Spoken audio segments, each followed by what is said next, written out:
As a moral stricture, it is, perhaps, the noblest statement of mankind. But as a prophecy, it is still, unfortunately, unfulfilled.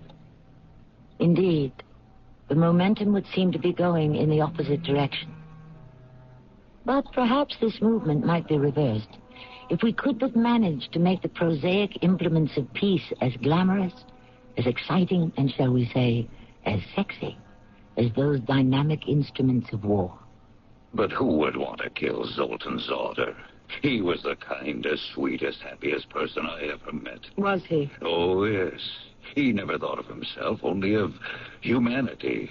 Completely unselfish. Maybe that was his problem. Could have been. He wanted to give everything away. Is that why you killed him? Me? What are you saying? Why would I kill him? Because everything that he wanted to give away belonged to you.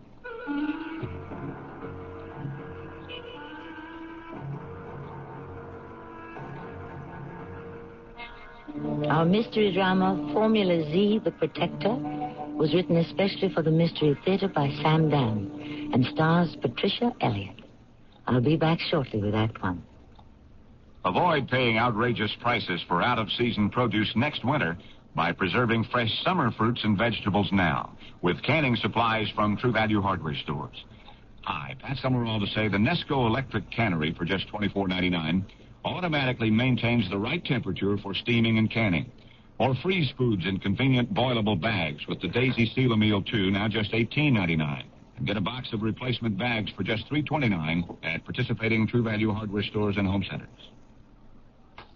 Oh, why'd you slap my hand? Stop nibbling the food till it's cooked. I'm starving. Well, control yourself. You know you should lose weight. I'd love to, but I hate starving and taking pills. Try the AIDS diet plan. AIDS? Appetite suppressant candy cubes. Both AIDS cubes and diet pills help curb hunger, but AIDS do more. Help satisfy your need to taste, chew, and enjoy. More meat? I'm fine, dear. You're sticking to your diet. Thanks to AIDS. AIDS help curb hunger and satisfy taste. Use only as directed. This is Bob Bankert of the Claymore Lioness, and I'd like to talk to the women in the audience about our summer sale. The profile of the woman who shops the Claymore Lioness is one which is discriminating and demanding of exceptional quality and conservative styling. She considers her clothing purchases as investments because she carefully selects and coordinates each item to reflect her image. She shops a sale just as she shops regularly, not buying by impulse, but by careful selection and sensible choices to ensure that even her sale purchases are great investments. This summer, afflicted by the rotten economy and a cold spring, offers a greater than normal selection of fabulous women's wear in the Claymore Lioness, all marked down for the summer sale. So come and see us at the Claymore Lioness for that dash of panache. Only now it's on sale. The Lioness, in the Claymore shop, 4 blocks north of Maple on Old Woodward in Birmingham.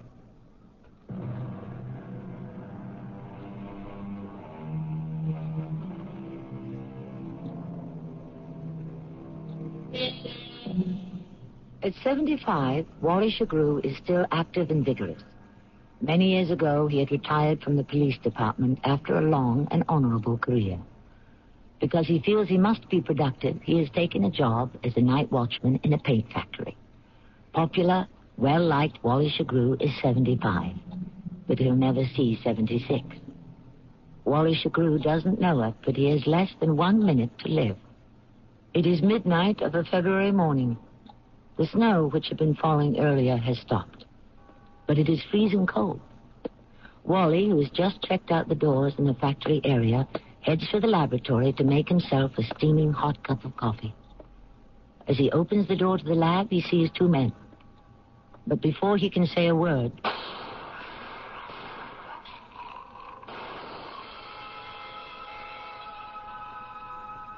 Mr. Bueller? Yes, I'm Joe Bueller. I'm Lieutenant Webster, homicide. You own this plant? Yes, my grandfather owned it, my father owned it, now I own it. Bueller's Paint and Varnish since 1910. Here, we're very strong in New England, mid-Atlantic states. We're starting to do well in the Deep South, too. He's dead, huh, Wally? Yes. They just called me. Come down to the factory. I was fast asleep. Anyone tell his wife? I believe so. How did it happen? He was shot down as he walked into the lab. What's to steal around here? Paint. Paint? Sells for $20, $25 a gallon, depending on how the stores mark it up. I turn out the best quality product. Ask anybody, even my competitors. If they were out for paint, they'd have a truck, a big one, to make it worthwhile, wouldn't they? Yeah. Well, there are no truck tire marks in the snow near the warehouse area. Well, then I don't know. What could they have been after in the lab? In the lab? Well, mixers, centrifuges, all kinds of things, but none of it's missing. Oh, I'd like to get the guy that did this to Wally. So would I. What if I offer a reward? I will personally pay $10,000 for the arrest and conviction. How will that help? It wouldn't hurt.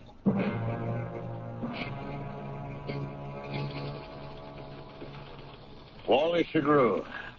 Did you know him, Loretta? No, he was before my time, Captain. Yeah, he was a good cop. Everybody loved him, even most of the hoods he brought in. What have we got so far, Captain? Well, we know he stopped 4 slugs, 2 9mm, 2 30 calibers. 2 guns, 2 killers. That I already figured out. Oh, how? They got in through the laboratory window. I could see 2 sets of footprints in the snow. They led all the way to the end of the block where a car had been parked. What else? That's it, not a clue. Fingerprints? Cupboard is bare, Loretta. Oh, maybe not absolutely bare. So far, there's nothing to chew on. Sometimes nothing can be as good as a feast. Oh, you going to treat me to some philosophy, Loretta? Unless you have a truck to load with paint cans, why hit that factory in the first place? Well, office equipment. Electric typewriters, calculators, those new word processors, all that is valuable. And it's all pretty heavy. Why park the car all the way down the block? I still say it had to be some gun-happy hoods cruising around, and that factory was a target of opportunity. I don't think so. I say they had a reason to hit that particular plant. They were after something. But there's nothing to steal except paint. And they didn't have a truck. Then they were after somebody. Who? The only person who was there. Wally? Why? Well, what else makes sense? Who would want to kill Wally? Who would want to kill you or me or any cop? How do you know who could be nursing a grudge? Yeah. How do you know?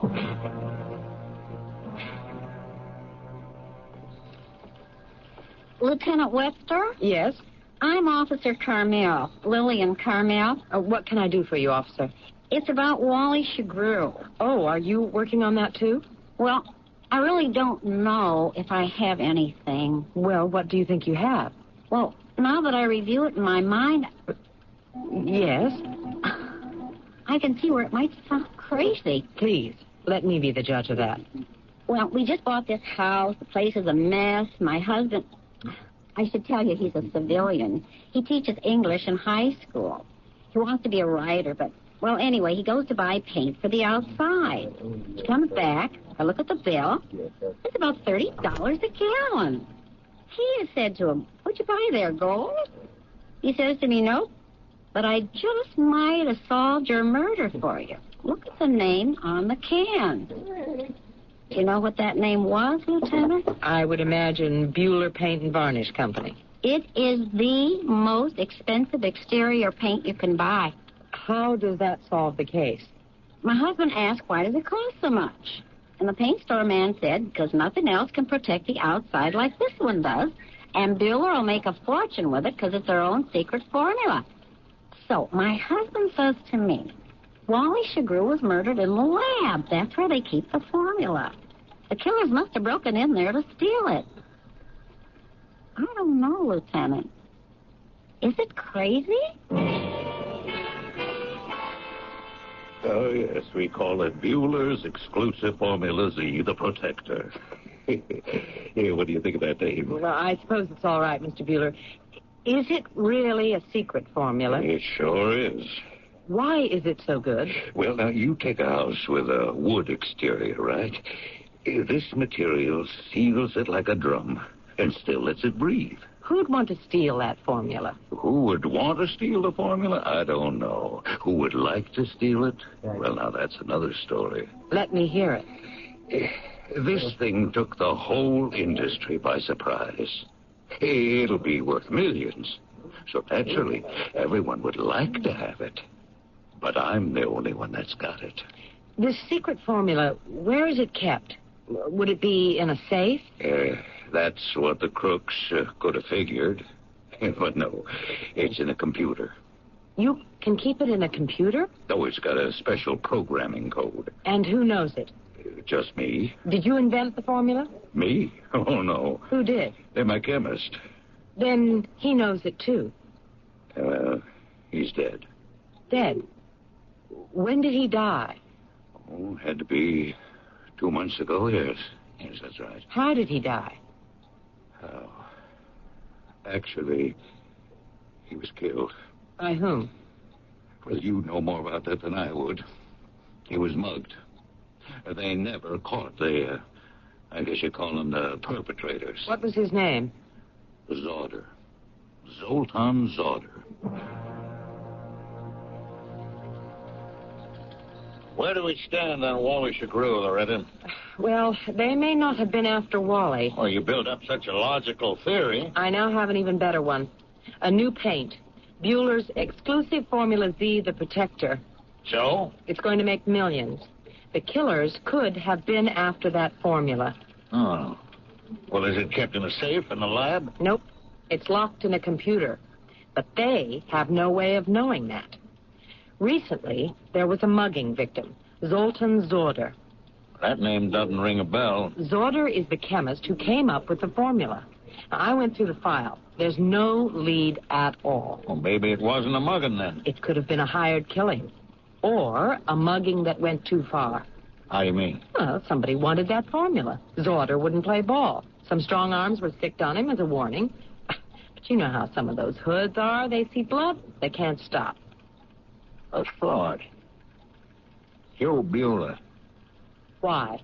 Well, Zorder came up with the invention, but Bueller's the one to get rich. Maybe Zorder complained. Maybe Joe was afraid Zorder would sell it to the competition. I think I'll pay Mr. Joe Bueller another call.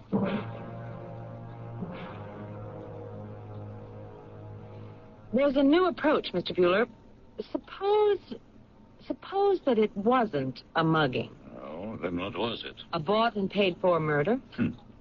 Who'd want to have Zoltan murdered? You might. Me? Why? You could be afraid he'd sell the formula. He'd be crazy to do that. Why? Well, I gave him 25% of it. You did? Yes, and where could he get a better deal? And I didn't have to give him anything. In most outfits, they don't.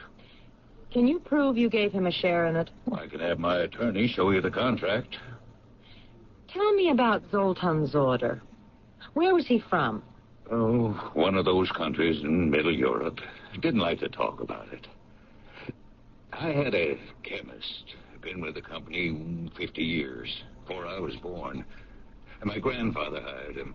He finally died. I advertised for a new one. Zoltan Zorder showed up. I remember it was 3 years ago. He walked in here, sat down in that chair you're sitting in. I looked through his application.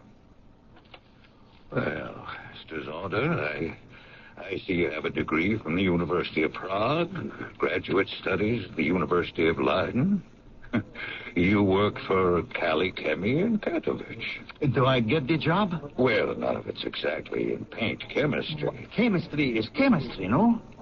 Chemistry from the old Arabic, alchemy, which became alchemy, the magic art of the Middle Ages.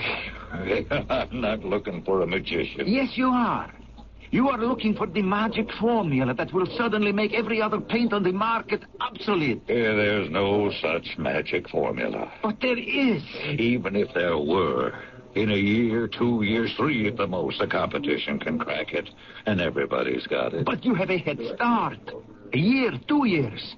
And when they discover the secret, we shall have created another. I would not labor for just any paint factory. No? I have chosen yours because you need me. I need you. You are old-fashioned. Your product is the same as the one made by your father and his father. Well, if it was good enough for them... But it is not good enough for you, or for these dynamic times. Let me transform you into a modern company, a great and rich enterprise. Let me transform Bueller Paint into the world's greatest factory. And what makes you think you can do that? I will do it, if it kills me. I never will forget the tone of his voice when he said it. I'll do it if it kills me. I don't know. Did it kill him?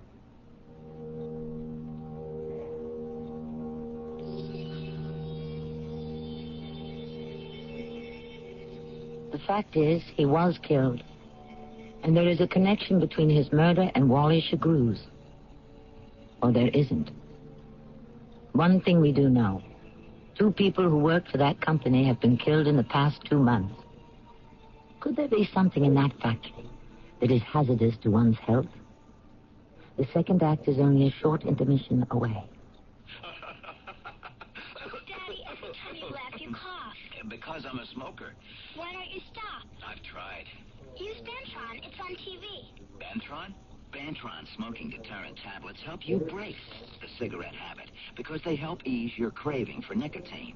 The more you want to stop smoking, the more Bentron helps.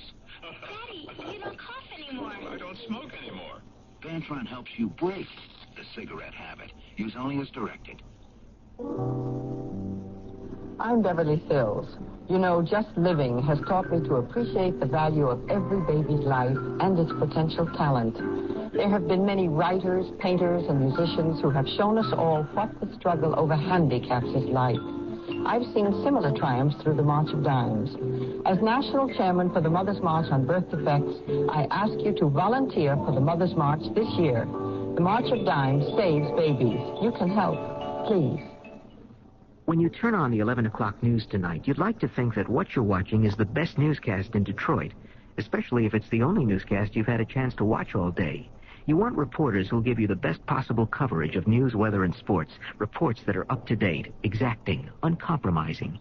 News 4 Tonight at 11 gives you just that, but not only just that. It gives you special features and reports that gives it an edge over other newscasts. Information that could translate into an added edge for you. A consumer tip that might alter your shopping list. A warning about that latest Hollywood blockbuster destined to bomb at the box office. It's this kind of complete reporting that qualifies News 4 at 11 as the best late-night newscast you can watch in Detroit. And it's this kind of reporting that won it this year's Emmy Award for Excellence. So tonight, don't settle for anything less than the award winner. News 4 Tonight at 11. Thousands have already switched. Now the one we want is you.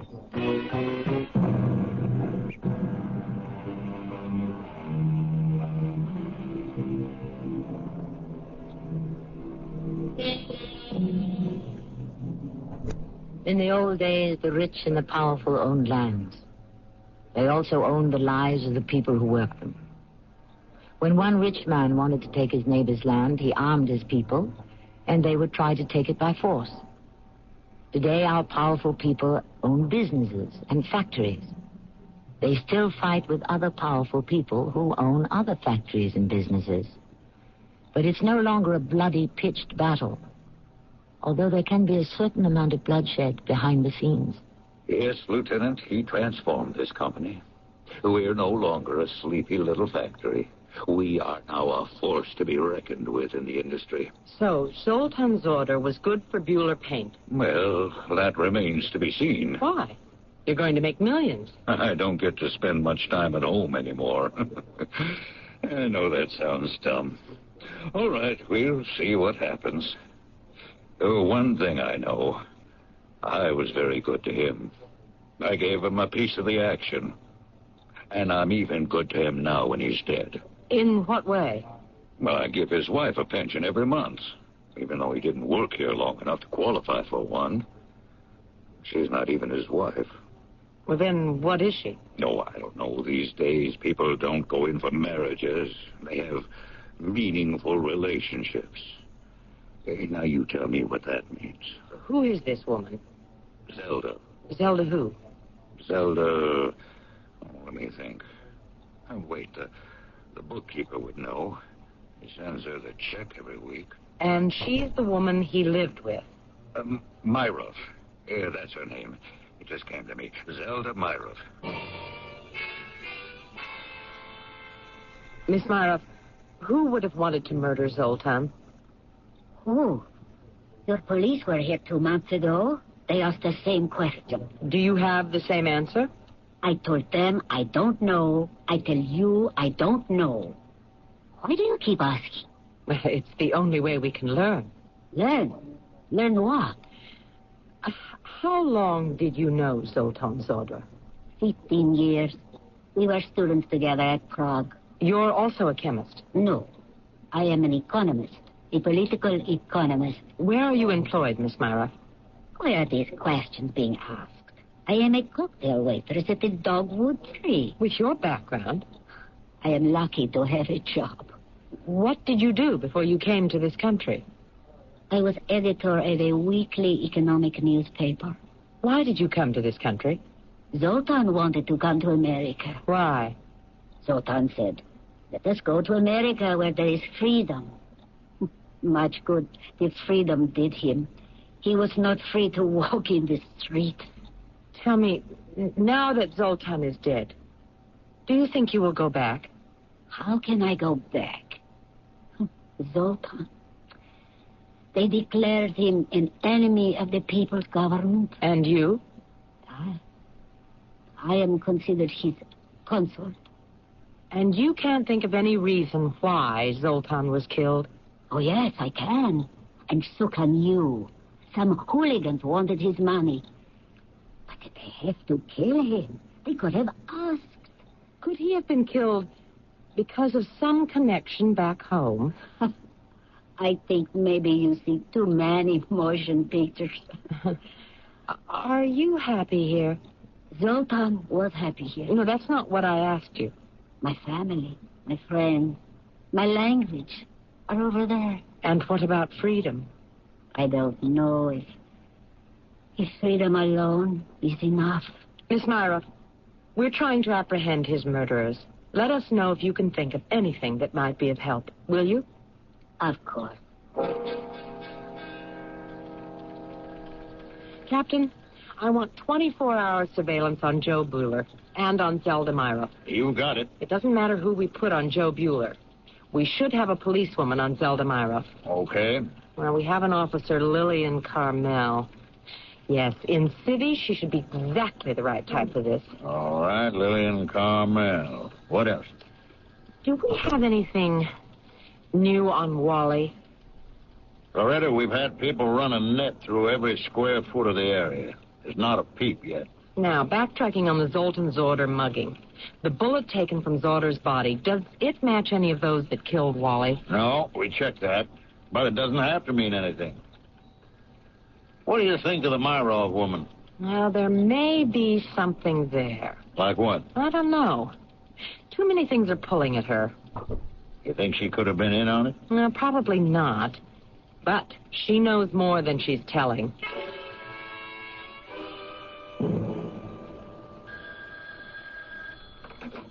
Lieutenant Webster. Oh, sure. Have her come in, please.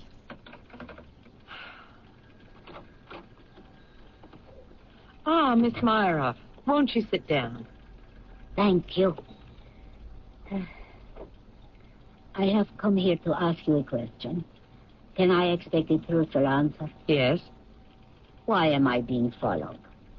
Are you sure you're being followed? That is not an answer. Well, who do you think is following you?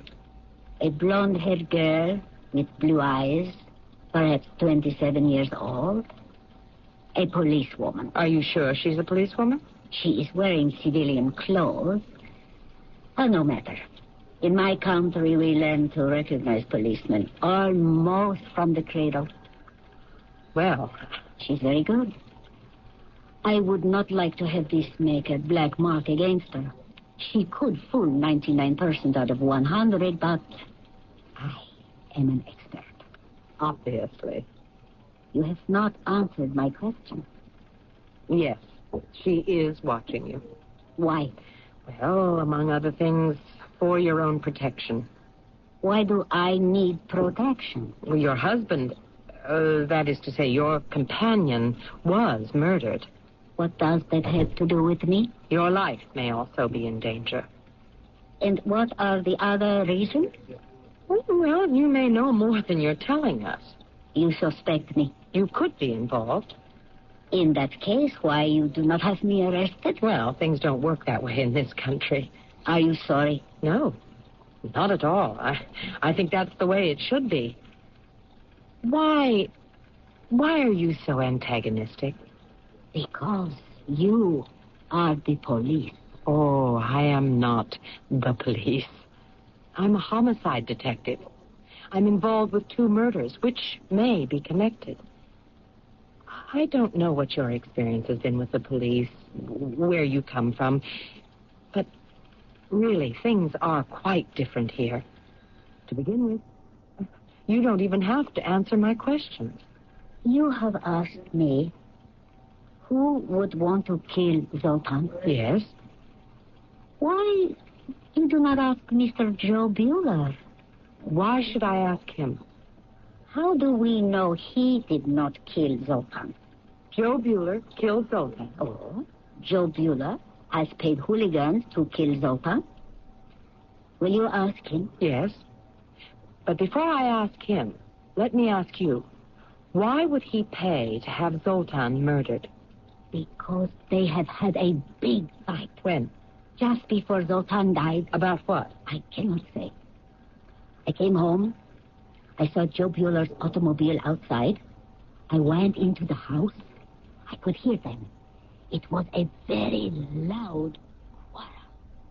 Are you mad, Zoltan? No, Joseph. I am completely sane. But why? Believe me, Joseph. Do not ask me why. I have the right to know why. It's my paint. It is also my paint. Oh, be reasonable. Trust me. Oh, Zelda. And what is this about, this argument? Nothing. Nothing at all. It is just a difference of opinion between Mr. Bueller and me. Zoltan, what are you hiding from me? I said it is nothing. That isn't true. This is not the concern of a woman. Zoltan, we'll talk about this at the plant tomorrow. Maybe after a good night's sleep, you'll see things different. We won't have to talk about it at all. Zoltan, what are you keeping from me? Nothing, I tell you. It is nothing. And was it nothing? I don't know what it was. She would not say another word. And you never found out? 2 days later, he was dead.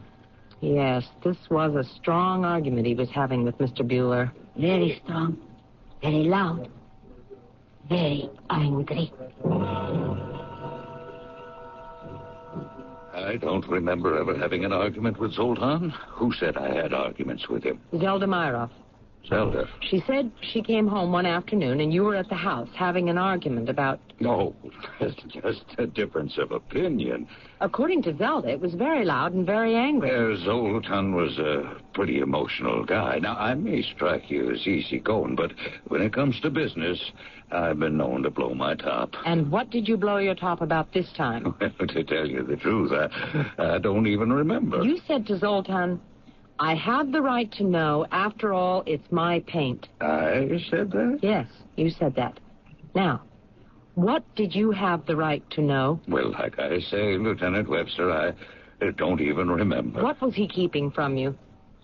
What did you have the right to know? Oh, this was one of those arguments that took place more than 2 months ago. How can I be expected? It also took place 2 days before he was killed. Lieutenant Webster, I would like to help you. I just don't remember. That's all. Mr. Bueller, This is a murder investigation. The department is going all out. Wally Shagru was shot down in cold blood. And are you saying that I had something to do with that? No, but I insist that Wally's murder and Zoltan's orders are linked together. Now, Wally was like a father to half the police force. The department will never let this die down. We're going to break it open, so you had better tell me everything that you know, voluntarily. But I... I'll tell you what the argument was about. Why couldn't you have told me before? Well, I guess I should have, but... Yes? But? As soon as I tell you, you'll say that I had the perfect motive for wanting to kill Zoltan's daughter. That's why I tried to get out of it. Zoltan said that he had something vital to say to me. Well, couldn't you say it at the plant, I asked. No, he answered, I want to make sure that no one overhears me. And then he told me that we had to take Formula Z, the protector, off the market. He didn't want us to sell even one more gallon. Why?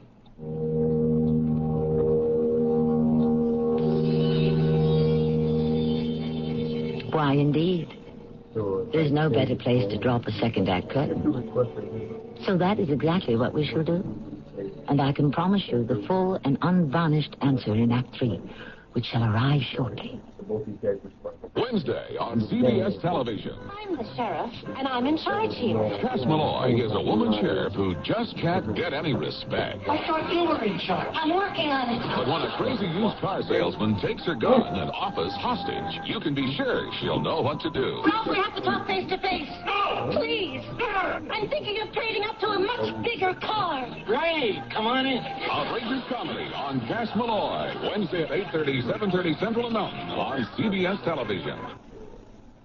When you get it. Itchy red skin. Get Kool-Aid. When you get it. Darn bug. Get Kool-Aid. When you get it. Oh, touch of poison ivy. Get Kool-Aid.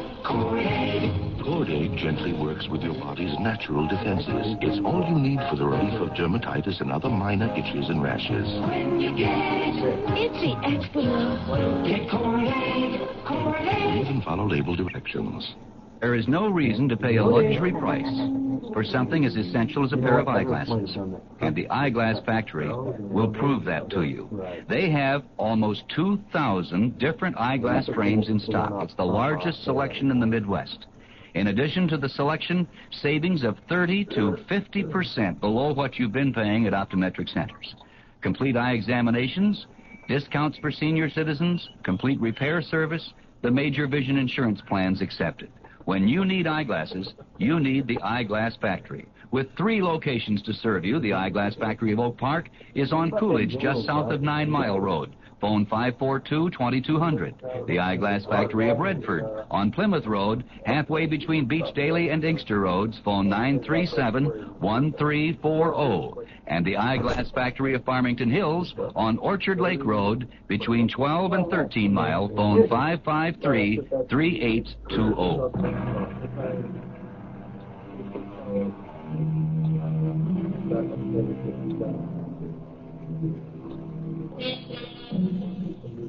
Stick with me and you'll make millions.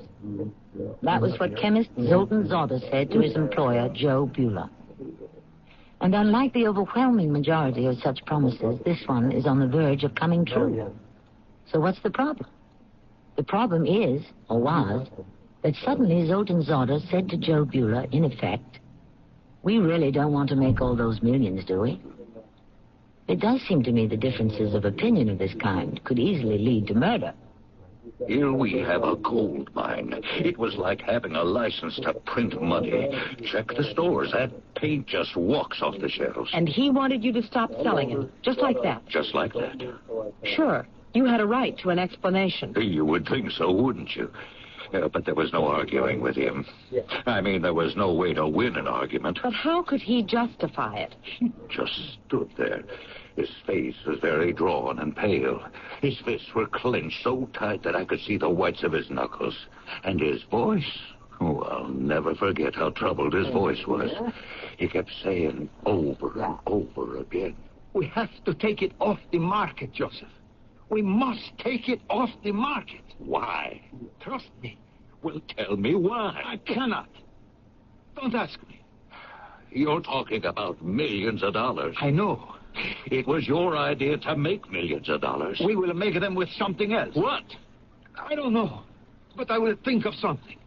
I came up with Formula Z, the protector. I can create something else, something even better. I am sure to have another great idea. You already had your great idea, Formula Z. Joe, I insist. Are you mad? No, I am sane. But why? Do not ask me why. It's my pain. It is also my pain. Don't be reasonable. Trust me. Oh, Zelda.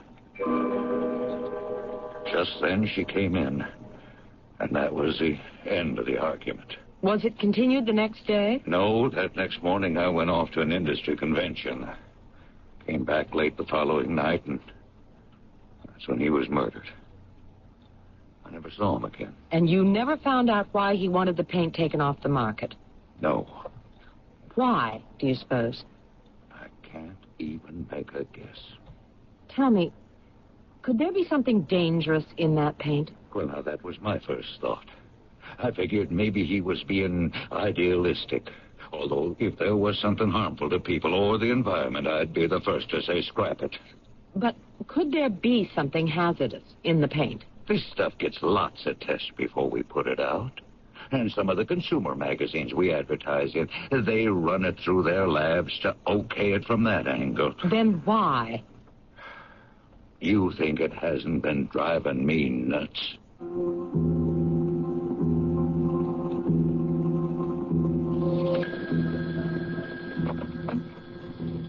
Lieutenant Webster. Lieutenant, this is Sergeant Miller over at the police lab. There's a note to call you. Sergeant, I don't know if there's anything here, but that paint, the Bueller Exclusive Formula Z, the protector. Yeah? This is scraping the bottom of the barrel, but Zorder was a refugee from behind the Iron Curtain. He may have been murdered for political reasons. It may have been somehow tied in with the paint. How? Well, maybe you can tell me. I understand it's a great paint, but why would they kill him for it? What else could it be used for? Well, it could only be used for painting. Painting what? Look, what I'm saying is let your imagination run wild. See what you can come up with.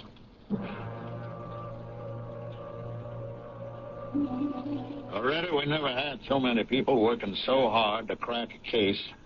We've never had so little to show for it. Captain, I get this feeling that we may never have anything to show for it.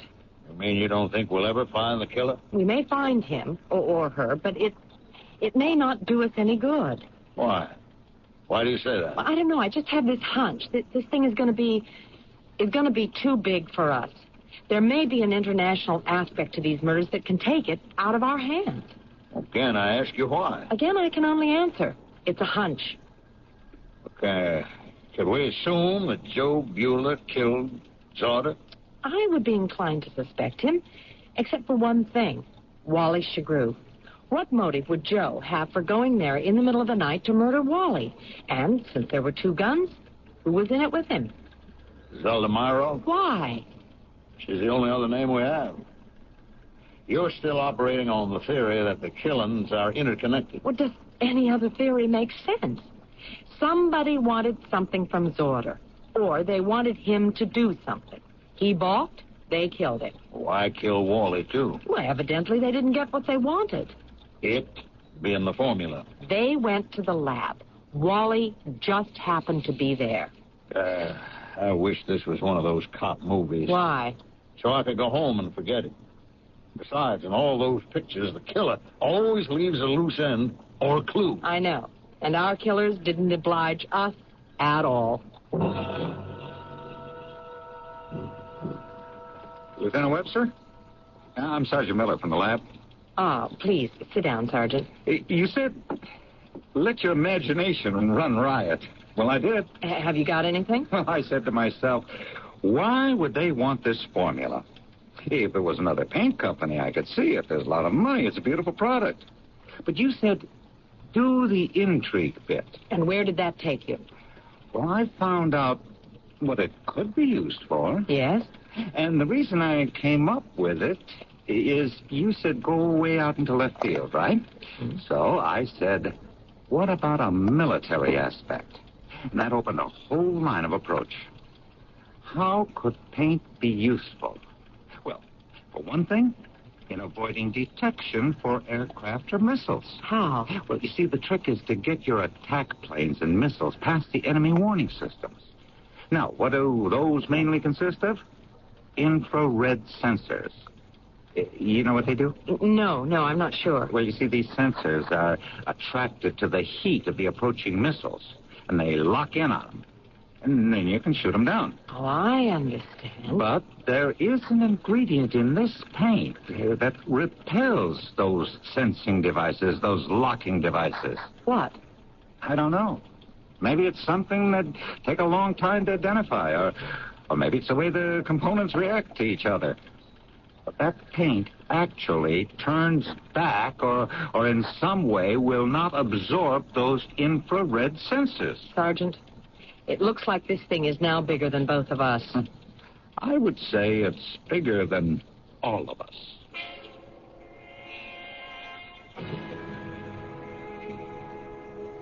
How did they find out about the formula? Who? The people who killed him. Why, ask me. Miss Myra, we can go about this in a variety of ways. First, I could turn you over to the government. Why? Let's not fence with each other. Look, I'm the only friend you have right now. How do I know I can trust you? I'm afraid you have no choice. I can't go back there. Not anymore. Oh, I wanted to go back. You will never know. Look at us.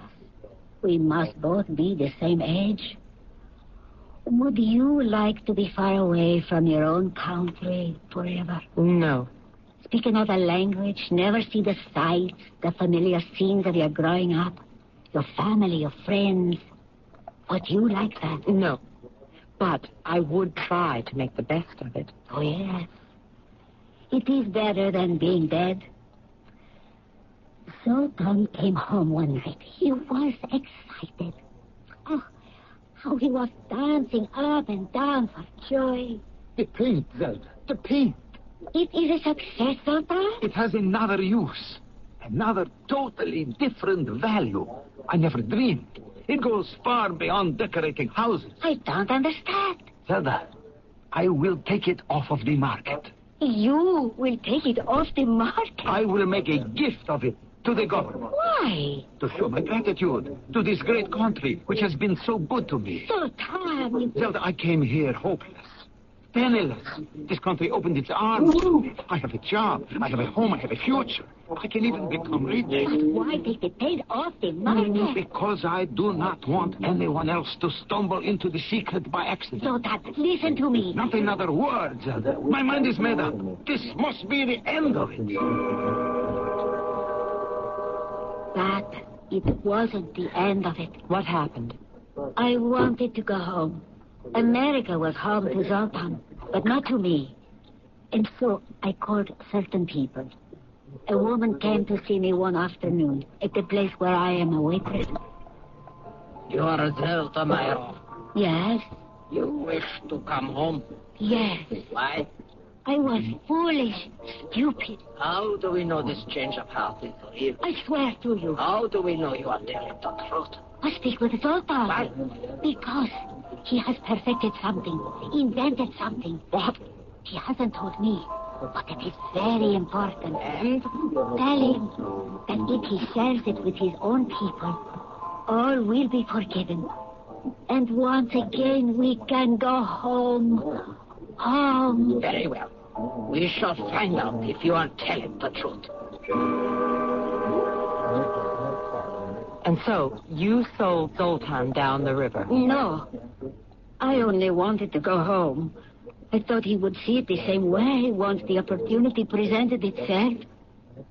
But you know what he said. Zelda, I am home now. This is my home. There is a poem. I learned it when I came here. This is my own, my native land. But you weren't born here. Yes, I was. I have become a new person, a happier person, a person who can fulfill himself. Zelda, this is our own, our native land. Did you tell him what you had done? How could I? He would have thrown me out of the house, put me out of his life. And I only wanted to go home. I thought that would be the end of it. But they sent some men to talk to him. And when he wouldn't listen, they killed him. Who were those men? I don't know. You must tell me. I don't know. Hired hooligans. And who's the woman you contacted? Must I tell? You must tell us everything you know. What do we do now, Captain? As you said, Loretta, it's out of our hands. The woman? She's part of their consulate. She has immunity. Even for a capital crime? Maybe. Maybe not. But the minute they get an idea that something's up, they'll fly right out of the country. What you're saying is they're going to get away with it. Yes and no. Wally and Zoltan's daughter, we have to look at them as casualties. It's a struggle. It goes on every day. We lose people, they lose people. Poor Wally.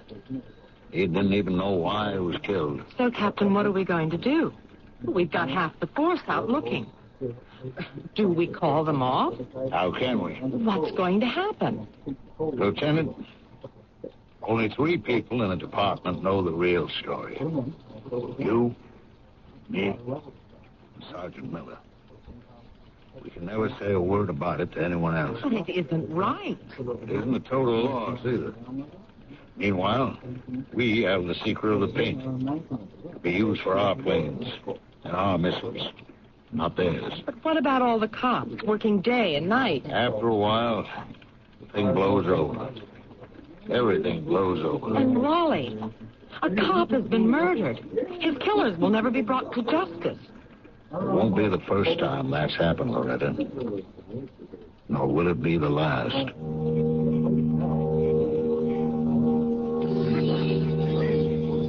Now, that isn't entirely true. They probably will be brought to justice. Those people work for a very exacting and unforgiving government, and they did botch the job.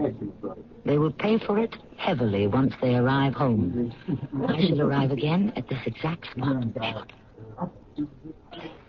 Thanks, waiter. I've had enough. How can you refuse such great food? To stay thin. Oh, wish I could lose weight and go on a diet. With diet pills, something different. The AIDS diet plan. AIDS, appetite-suppressing candy cubes. Both AIDS cubes and diet pills help curb hunger, but AIDS do more. Help satisfy your need to taste, chew, and enjoy. Say when? So soon? You're eating like a bird. Thanks to AIDS. AIDS help curb hunger and satisfy taste. Use only as directed. One flight and you're out of breath. Smoke, remember? Oh, I wish you'd quit. You know I've tried. Then use Bantron. Bantron smoking deterrent tablets help you break the cigarette habit because they help ease your craving for nicotine. The more you want to stop smoking, the more Bantron helps. Come on, one more lap. The less I smoke, the better I feel. Bantron helps you break the cigarette habit. Use only as directed. If you've been putting money aside, you can almost see inflation eroding its buying power, unless it's earning high interest rates or substantial dividends. And right now, thanks to Dreyfus Liquid Assets, even a small investment can profit from the currently high interest rates with complete cash availability. Think of your Dreyfus Liquid Assets account as an income-earning investment with free checking privileges. Privileges that allow you to pay bills and still earn money till the check's clear. You can even withdraw all or part of your cash by phone. There's never a penalty, never a sales or withdrawal charge. To get all the details, call toll-free 800-228-5000 for a simple no-jargon information booklet and a prospectus including management fee, charges, and expenses. Find out how Dreyfus Liquid Assets helps you get the lion's share from today's high interest rates. Read the prospectus carefully before you invest. 800-228-5000. No charge for the call. 800-228-5000. Call now.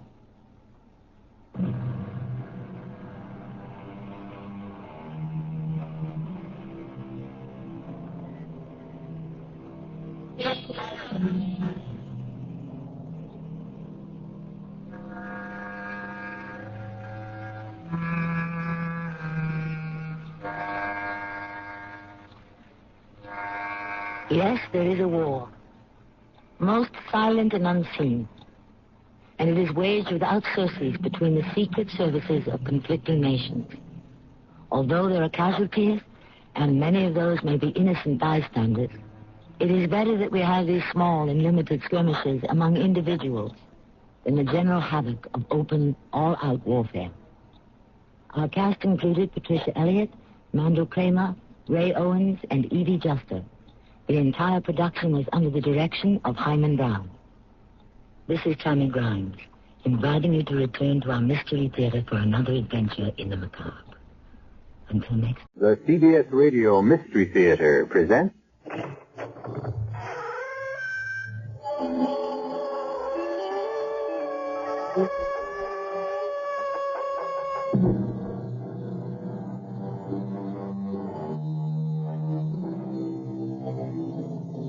Come in. Welcome. I'm E.G. Marshall. Welcome to Mystery and Tragedy. And the one redeeming feature of disaster. It seems to bring out the best in the survivors. It all began, or did it end, with the reunion of an old lady and the last of her relatives, a granddaughter she hadn't seen since childhood. A place? Stratfield's busiest department store, Mayberry's. The time, 13 minutes after 1 o'clock. If you're superstitious, you could read that in Army or European time. 13:13. By coincidence, that's when it happened.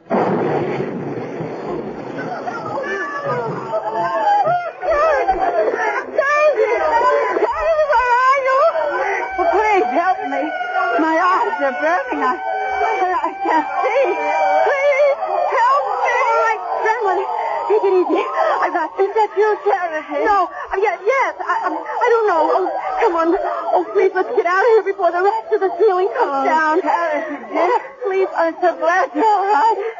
You are, aren't you? Oh, I don't know. I got a pretty good whack on the head, but I guess I'll make it here. Please, let me help you. I'm afraid I can't move. Something has happened to my back. Oh, it's so terrible to find you and lose you again, Sharon. Don't call me that. Why not? Because you can't see me. You can't tell who I am. But you know who you are, don't you? That's the whole trouble. Ever since I got hit, I don't know who or what I am.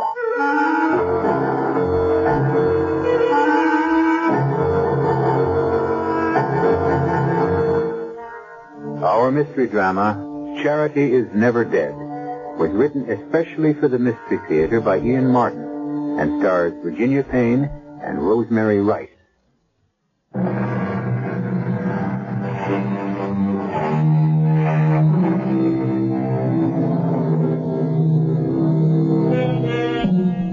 Within half an hour after the accident at the department store, Stratford Community Hospital is a temporary shambles. The constant arrival of ambulances, the whoop-whoop of police sirens, the hysteria of the less badly hurt, the moan of the burned, the hustle and bustle of doctors and nurses competently handling the emergency are a background to a quick meeting between Dr. Mark Banning, Chief of Staff, and the hospital chaplain, Dan Walters. Any injured, Doctor? Enough. Too many killed. Telephone service is restored. We won't know how many. Excuse me, Dan, nurse? Expect upwards of 100 casualties. Refer all ambulance to Dr. Fleming. Free out to go to staff lounge. The ready room in the corridors are jammed already. That's all for now. Yes, Doctor. Hope we won't need you, Dan, but I'm afraid we're going to. The minister not only offers solace to the dying, but prayer and comfort to the living. Of course. I'm sorry. I didn't mean... Oh, thank heaven, communication again. You want to get it, Dan? Yeah. Carrying in someone who looks like emergency. Can do. Dan! I'm glad to see you. Are you all right? Don't worry about me. But you were going shopping at Mayberry's this morning. Well, I couldn't find the right thing there for Mother's birthday, so luckily I was a few stores away when the explosion went off. I know what caused it. A new boiler. Improper installation. Pressure backed up somehow and blew Mayberry's ground floor to ribbons. Thank heaven you weren't there. Well, thank heaven I was near enough to be of help. But I I appreciate your concern, Mark. I ought to be concentrating more on the patient. What have you got there? Mrs. Chandler. Flash burn, both eyes. I don't know how serious. Also, she was hit by a heavy beam falling. Back. Broken? Possibly. But it's more complicated than that. Possible renal failure. I'm sure both kidneys are crushed. Charity. I got to go back to the store. Find my granddaughter. That's all I have. Please, please. We'll find her, Mrs. Chandler. She was there. I talked to her. Where is she? You rest here. Who is that? Who are you? Dr. Logan. Dr. Ann Logan. Oh. Now you rest and we'll take care. Charity, please. I need Charity.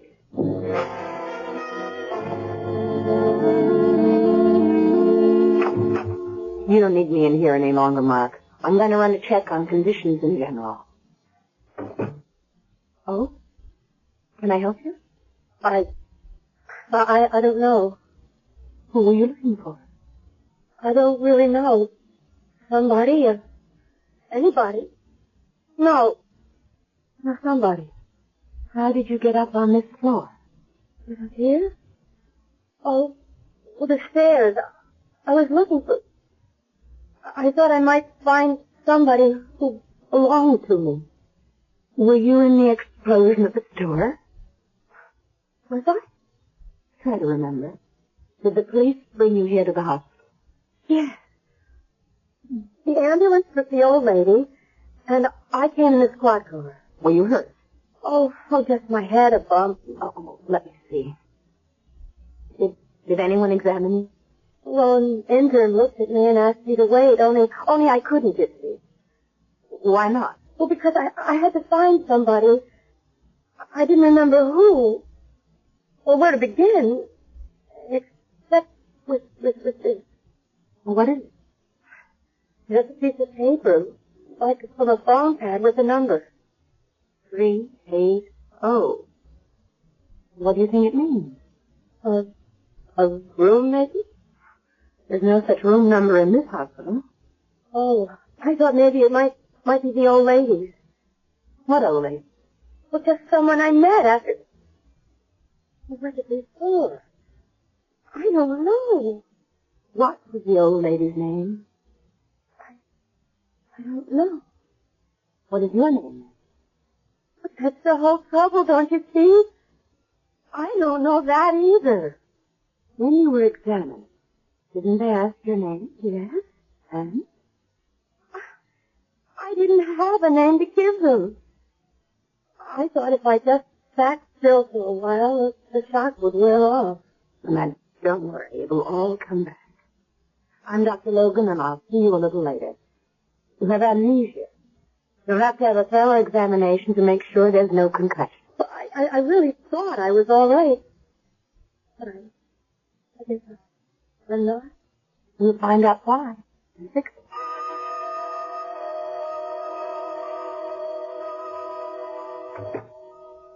How is your patient, Mark? Not too good. How's the situation outside? Not so bad. Everything under control, more or less. One of the rough days, though, for all of us. For Mrs. Chandler here. It's an unlucky room. She lost a patient near the bed. Are you going to lose Miss Chandler? Oh, we're waiting on the VUN and some other tests. I don't think she's operable. Have her under heavy sedation now. Doubt she can last more than a few days. Sweet old girl. It's a pity. How's your life? Tolerable. Until I can get you to think at least the same of me. A pity? No. Sweet old girl. You can drop the old. Oh, come on, Anne. Now, you know my philosophy. Doctors don't mess around with lady doctors. We're exposed to enough communicable diseases as it is. It isn't my degree you're afraid of, Doctor. It's my sex. Once bitten... She's also now successfully divorced and remarried. This is hardly the time for personal problems. I'd better check on how the rest of it's going. You can start with a patient I have outside. An amnesia case I found wandering around the hall. Retro or interrograde? Retro. No memory of anything before the accident. Any physical injuries? Well, I haven't had a real chance to examine her. Supposedly, she was checked when she was brought in. And all the commotion, can't be sure. Bring her in here. Let's examine her here. I'll be able to manage once I pull this curtain. All the examination and treatment rooms are jammed anyway. I'll go get her. Charity. Mrs. Chandler, try to rest. I want my granddaughter. I know you do, and we're trying to find her for you. Oh, you must. Finally, after all these years. Only to have this happen. I must find her, Charity. The patient's in the room. Another lady the curtain? Who is it? An older woman. She was badly hurt in the explosion. I heard her say Charity, didn't she? Yes? Maybe it's me. Maybe I'm Charity. Why would you think that? Oh, this is Dr. Banning, our chief of staff. Oh, how do you do, Doctor? Because after the explosion, I helped an old lady, and she thought I was her granddaughter. She called me Charity. Are you? I don't know. This is the girl with the amnesia I told you about, Dr. Banning. Well, is your grandmother's name Chandler by any chance? Does that ring a bell? No. Well, would you recognize Mrs. Chandler if you saw her? I don't think so. No, I mean the old lady you helped after the accident. Oh, yes, I would know her. I think I would. Now, let's try. Quietly. She's deeply sedated now, and I don't want to wake her. Can you walk all right? Oh, sure. All right, you can pull back the curtain, Dr. Logan. Of course, sir. Well? Yes. Yes, that's the old lady I helped in the store. Well, is she your grandmother? Do you remember her? I can't remember anything before that bomb went off. How do you expect me to remember her? Now cross your left leg over your right, please. Oh. There's nothing the matter with that reflex. Look up, please. Like that? Just have to find out what's causing it and cure the cause. But nothing caused it. Nothing really happened. Look to the right. How about the bump on your head? Oh, that has worse. But how do you know nothing happened? The left, please. What do you mean? If you don't remember. But I do. Right back to the explosion. Look down, please. And after that? Oh, just that it was awful. Something knocked me down. That's when you got the bump. I guess. What were you doing in Maybury store? I don't remember. You remember what happened to your pocketbook? I must have lost it. In the store? I suppose. Only, I'm not even sure I had one to begin with. No, Dr. Logan. I see no signs of neurological damage either. But I want a skull series, so we'll keep her. Miss Chandler, no, she's still under. I just arranged to have our mystery guest admitted. You're going to keep me here in the hospital? Well, until you remember, or we find out who you are. You stay right in this room. I'll send a nurse in to help you. With an old lady who's dying? You're lucky the bed's available. And when you get into it, stay put, young lady.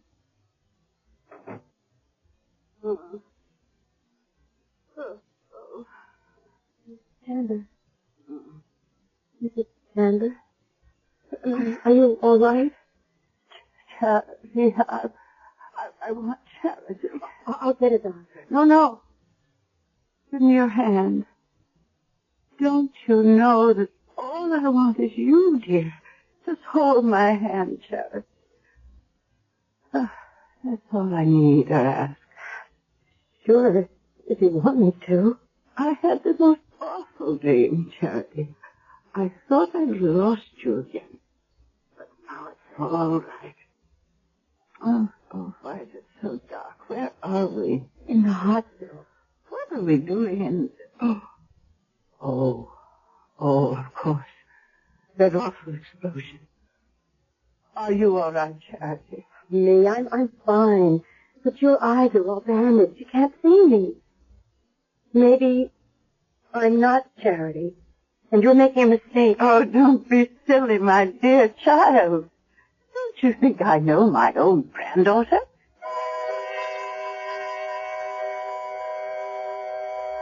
In the bed, the old lady, her eyes bandaged, lies breathing quietly, holding the girl's hand. Debbie's face, watching her, is a kaleidoscope of emotions, hard to read. Hope, fear, disbelief, or just simple prayer for a way out of a maze of bewilderment. We certainly won't even begin to know the answer to any of these questions, at least until I return shortly with Act 2.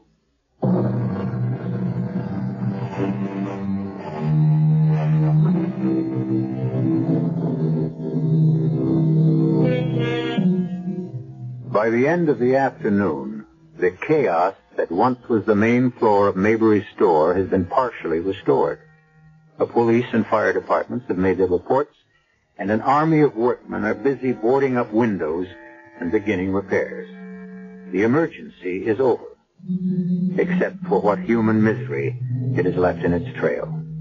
Reverend Dan Walters has made a personal trip to the store, to the police, and to fire headquarters to collate all the information and bring it to Dr. Mark Banning. 151 casualties also. Everyone accounted for? With 2 exceptions. There's no trace of Mrs. Chandler's granddaughter, and no idea or clue who the girl with amnesia is. Unless she is Charity. That's right. How old was the granddaughter? According to neighbors the police contacted, somewhere in her middle 20s. Any pictures? Quite a few, all taken over 10 years ago. Mrs. Chandler hadn't seen her granddaughter since she was in her early teens. Her mother married a pretty rough guy named Whitman. I don't know what went on, but the kid spent quite a bit of time in a wayward girls' school. She got out, the father had taken off. And I get it, the mother was pretty sick, maybe on drugs. Charity took care of her.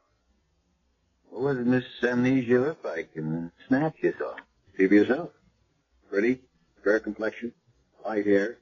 And in these 2 color prints, her eyes look brown. Dan, why do you question her identity? I mean, do you think it's just some wild coincidence? I'm not much of a believer in coincidences, Mark. I'd rather go with you and accept Charity at face value. The Lord makes a lot of plans. And one way or another, he just may have blueprinted this one. I just don't understand you, Anne. Meaning she's faking? I don't know. But why no pine, no matter what the occasion? Meeting her grandmother after all these years, no recognition. Most of all, I guess I don't think the girl herself believes she's Charity. Well, Dan thinks after talking to her earlier, she's ready to accept that fact.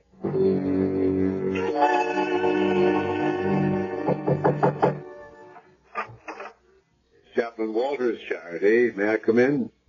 Of course. I see you're comfortably set. Well, set anyway. Dr. Banning has told me how kind you've been to your grandmother. Don't say that. Why not? Aren't you her friend? I don't know.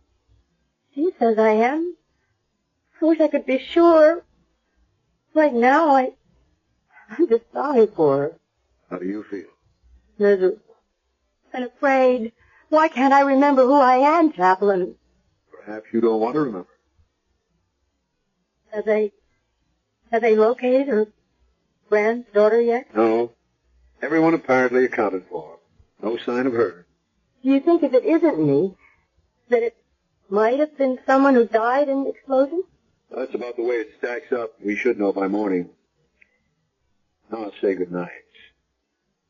I hope you are Charity. You could make her last days very happy if you bring her truth and love.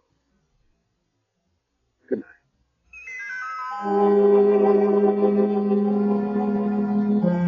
Charity? Charity, are you there? Yes. I'm here. Oh, are we alone? Yes. I thought I heard you talking to one of the doctors. Just the chaplain. Were you talking about me? Sort of. Have you talked to the doctors about me? Well, not really. About whether I would ever see again? Well, too soon for them to say. No, Charity, dear. They know. Just as I know. I won't ever see again. How can you be sure? Because I won't live long enough. They know that, too. But I'm not afraid of death. Not anymore, Charity, with you beside me, safe and sound. Well, here I am. Promise you'll stay with me. It won't be for too long. And I promise, in return, you'll never be sorry.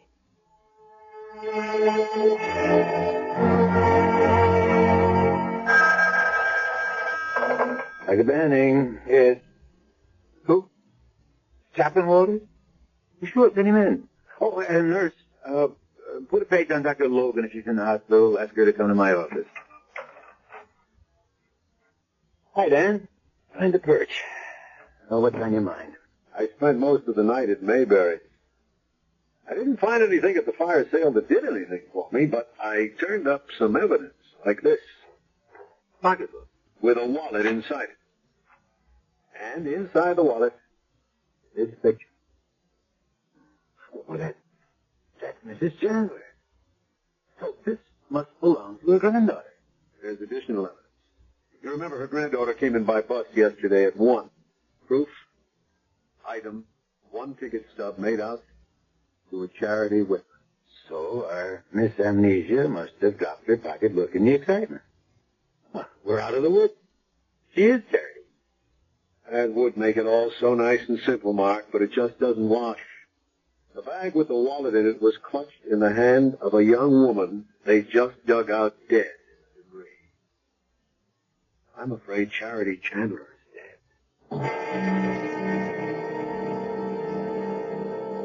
What rotten luck. I mean, Mark, Dan, I just came down from the room.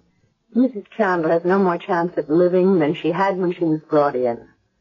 We have her on hemodialysis now, but that's only supportive. But in spite of it all, she's so happy to be reunited with her granddaughter that it means so much to her. What about the girl? She calls her Grandpa now. Are you sure that there isn't some possibility? I doubt it, Dr. Logan. The girl and the purse were one. So we still don't know who our amnesia victim is. And worse than that, we have to break the news to Mrs. Chandler that her granddaughter is dead. Well, what choice do we have? It'll kill that old woman. She is in no condition to stand a shock like that. She's entitled to die with a little dignity and happiness. Must she be told? There's more than one person involved in this. Our amnesiac has the right to know who she is not before she can remember who she is. She has to be told that she is not Charity. But she doesn't necessarily have to tell Mrs. Chandler that. Well, how could we ask the girl to keep that secret? I mean, under the circumstances. Well, it isn't reasonable. You're right. Unless what? Unless we talk to her.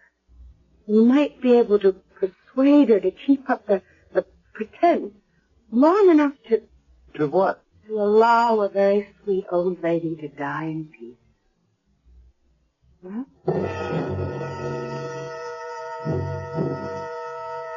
You wanted to see me, Chaplain?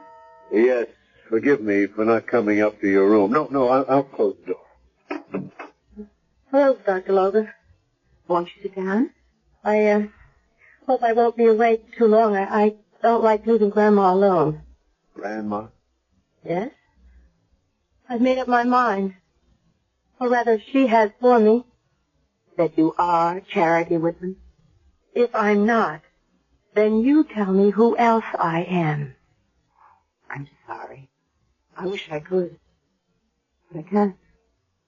But you don't think that I'm Charity. Is that what you want to see me about? Dan, tell her what you found out. The police have found a young woman who is. The real Charity Whitman? All the evidence points to it. Oh, and that makes me nobody again. Where is she? Dead. Killed in the explosion. It's all right. Go ahead. Cry. Oh, not for myself. Only for that dear old lady upstairs. I'm sorry. I didn't mean to go to pieces. You didn't. And I lied some. It is for Mrs. Chandler, but it's for me, too. You see, I actually was beginning to think I really was Charity. Oh, that's because you wanted so much to be somebody again. It's so awful to have no roots and no memories, to live in a vacuum. So alone. Well, there's always someone worse off. Think of Mrs. Chandler. How alone she'll be when she learns the truth. Well, you're not going to tell her. What else can we do? You'll break her heart. You'll kill her. Under the circumstances, we can't ask you to keep on pretending. Why not? If she still thinks I'm Charity, at least she'd have a few days of happiness left. Do you think you could bring it off? Why not? I've done it so far. Because you thought you might be. Now it's deliberate deception.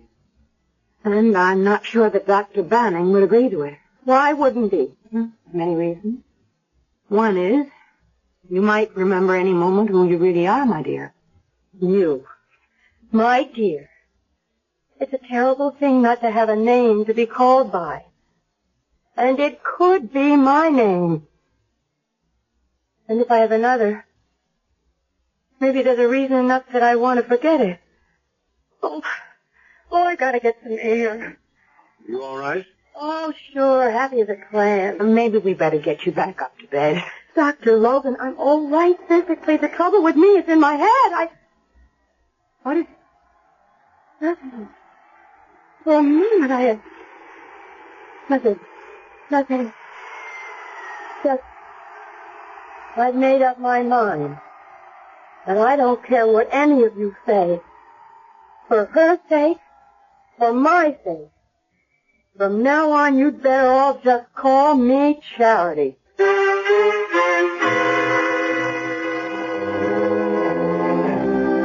And again, we are left tantalizingly on the horns of a dilemma.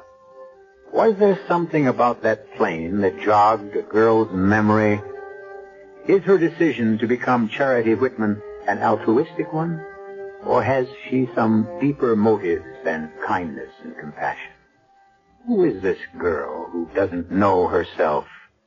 Or does she, and only wants to hide her real identity? I'll be back shortly with Act 3.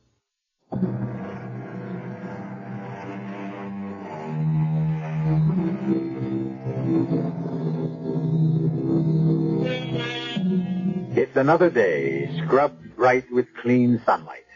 A day for surfing, or sailing, or climbing a gentle mountain, or just lying lazily in a field and watching the sky. For most people, that is. For the 5 people in our story, and in Stratfield Community Hospital, it's to be a very different day. A day of sadness, suspicion, and dilemma. Mrs. Chandler is mercifully asleep. Death not very far away now. Charity and the chaplain are walking in the hospital gardens, and Doctors Logan and Banning are huddled in a corner of the cafeteria over morning coffee. Poor Mark. You look so tired this morning. I'm not tired, and I'm worried. About what? Well, about this deception I've agreed to. Our business is healing, not playing with human emotions. You make it sound as though I've been party to something cruel. Well, no, I'm not questioning your motives. Just whether any of us have any right to contribute to deceiving a dying woman. Just to give her what happiness we can? Even though she barely knew her granddaughter, it's obvious she was, or is now, the center of her life. Yeah, there's no doubt of that.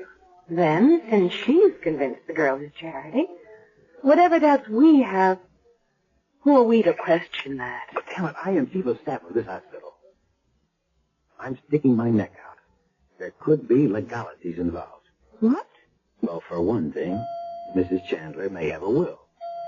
If it names Charity as beneficiary, and the girl died in the explosion, she might want to change it. She should have that right. I never thought of that. But wouldn't it just go to the next of kin? According to the hospital record, there is no next of kin. Which may be why our so-called Charity is so willing to decide that's really her name. It is possible to fake amnesia, you know. And if there's enough money involved... Oh, I don't believe that girl could do anything like that. What is it? I was just thinking. Yesterday, while Dan and I were talking to her, she was by the window and she stopped suddenly as if... As if she'd remembered who she really was? Yes. I thought she was coming out of it, and then she turned on us and told us that from now on, as far as she was concerned, we could take her for Charity Whitman. Oh, Mark, I want to believe in her. Don't let this turn out wrong.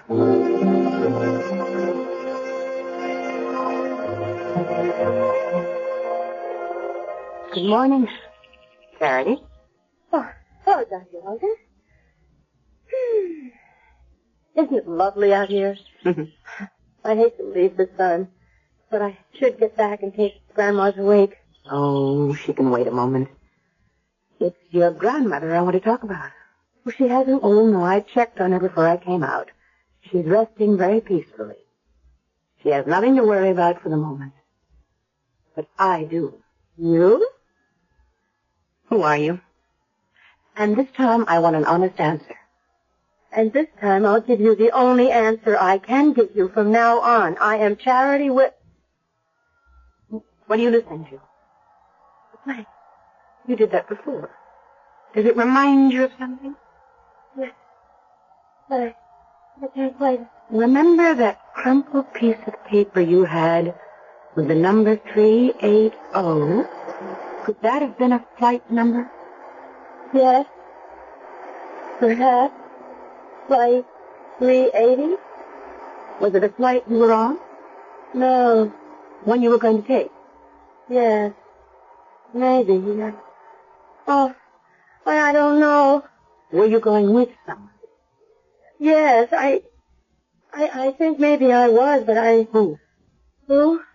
Who were you going with? Oh, isn't this awful? I don't remember. We were so close. Now I'm so tired. That's enough for now. Just one more question. All right. What's your name? Debbie Scott. Oh, my God, what did I say? I think you just told me who you really are.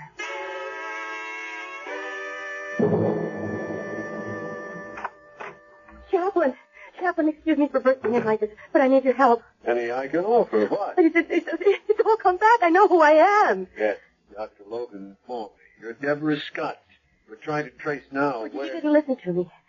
I haven't told Dr. Logan everything. I wanted to talk to you first. I have some problems. As for example?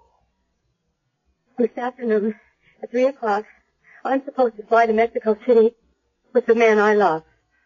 Oh, that isn't a problem. That's happiness. I'm sure there'll be no trouble about the hospital releasing you in time to get your plane. Yes, but then what happens to Mrs. Chandler? What you've already done for her has been wonderful.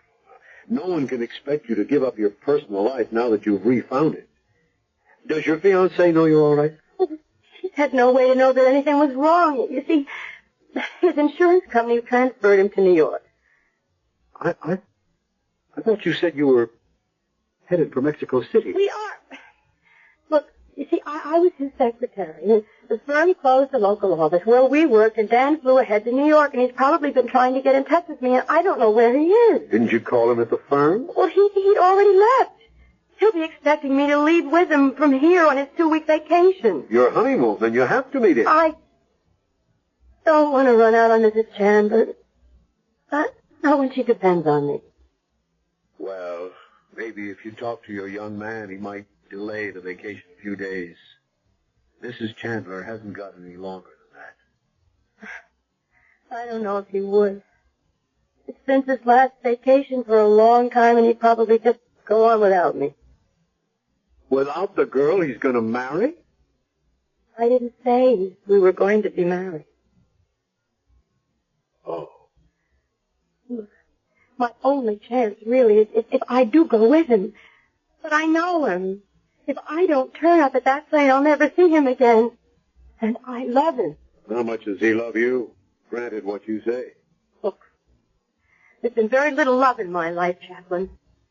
I was an orphan, brought up in foster homes. But I'm not her Charity. I'm Debbie Scott. I know what I'm trying to do for Mrs. Chandler is right. And I guess what I'm doing with Vince is wrong. But I can't be two people. Which am I supposed to be?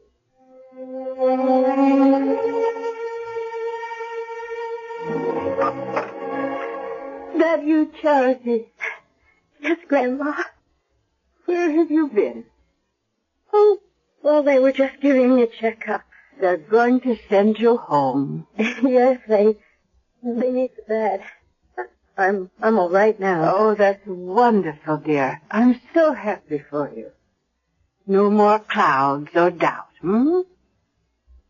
No. You know who you are again. Oh. Well, I'll miss not having you right here in the room with me. And I'll miss not being here with you. Darling. Yes.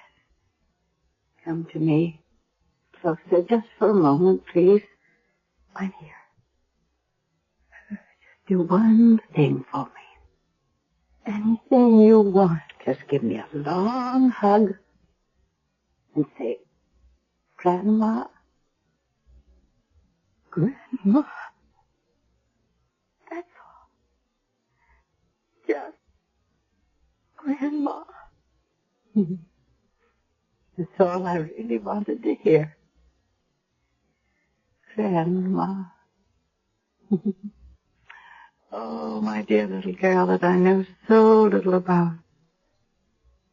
All the years of not knowing you. And such a little time to catch up. Funny, isn't it? 2 days together in a hospital, and in one way I know everything about you, and in another nothing at all. Now tell me about yourself. Oh, there's nothing really to tell. Oh, of course there is. Every young girl has so much to tell. Her hopes, her dreams, what she asks of life. And you remember, I'll be watching you from somewhere. And just maybe I can repay you and make it all come true. Oh, how I wish you could. Well, then you tell me, and I'll try. Let's begin with what every girl wants in her life. A man. Isn't there one in yours?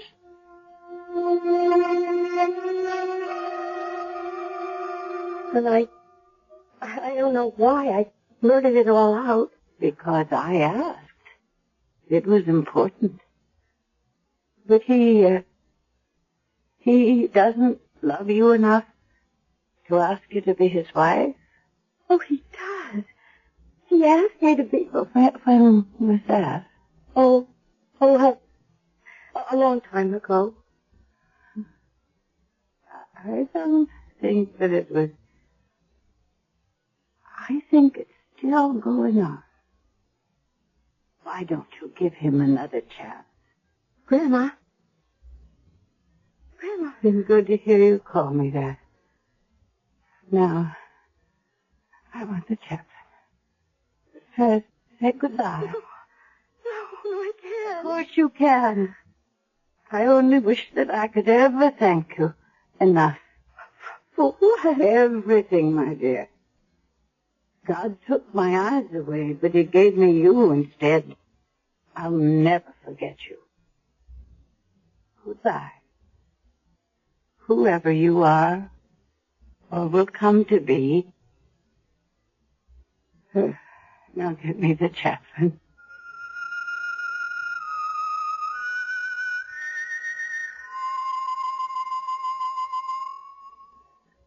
So your young man decided to wait for you. Yes. Does that mean? Yes. We'll be married in Mexico. Lucky girl. Whitney, do you mind if I wish you the same luck? Me? Why should I try to fool another woman? I'm afraid I won't be so lucky. Mark? She's gone. Very quietly and without any pain. Oh, no. Grandma.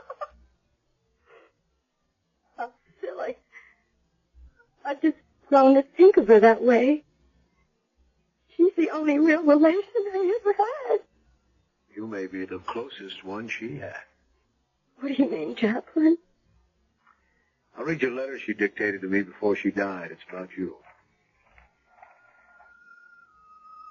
I've never thought much about death, save that when it came, I would not have to meet it alone.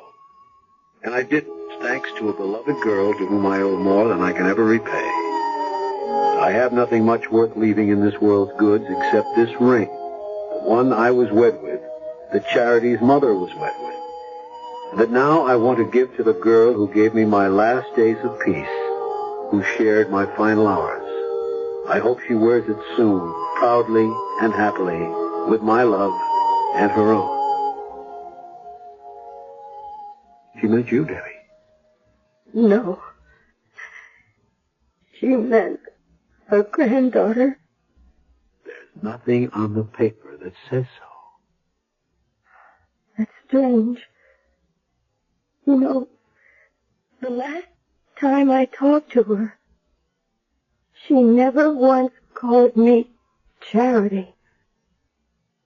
Do you think she knew? It doesn't matter. This ring was meant for Debbie Scott. When you wear it, remember to wear it with charity, in the biblical sense. Good luck, Debbie. You have every chance. There'll be someone smiling down on you every step of the way.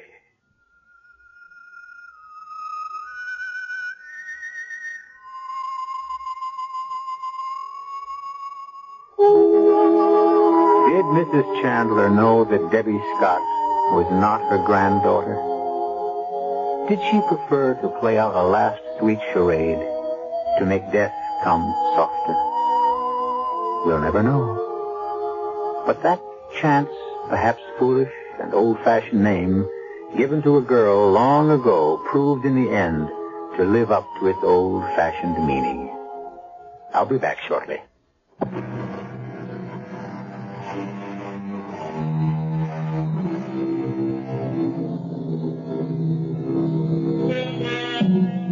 This is the Mystery Theater. And after all, what greater mystery in the world is there than love? So just as a footnote, not long after, Vince and Debbie married in Mexico City. Dr. Mark Banning managed to forget the first unfortunate marriage and marry Dr. Ann Logan. And Dr. Logan, since time was running by, decided to have a child. Actually, they both hope for a boy, but if it happens to be a girl, I wonder if they'll be tempted to call her Charity. Our cast included Virginia Payne, Rosemary Rice, William Prince, Patricia Wheel, and George Petrie. The entire production was under the direction of Hyman Brown. And now, a preview of our next tale. Everyone in this town seems to know what's wrong with my house except Helen and me. They know there's something wrong. That's all they know. Oh, you know more, beautiful soul. Ah, yes. Behind those beautiful green eyes lies secret. And your attitude is one reason why I can't tell you. You wouldn't believe me anyway.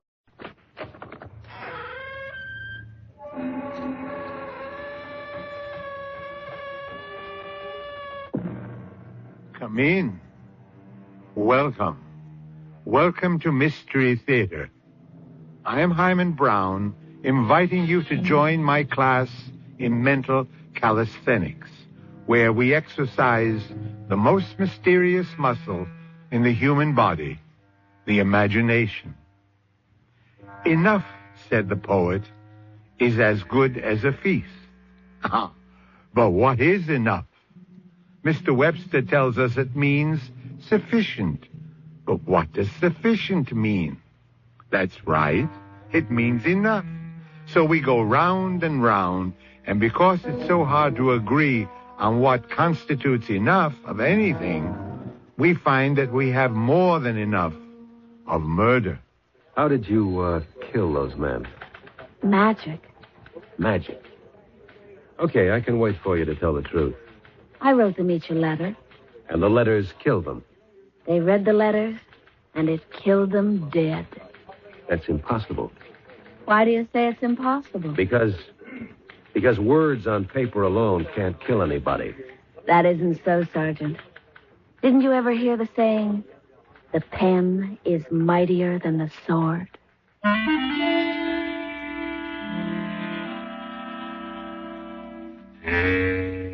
Our mystery drama, The Poison Pen, was written especially for the Mystery Theater by Sam Dan and stars Roberta Maxwell and Michael Tolan.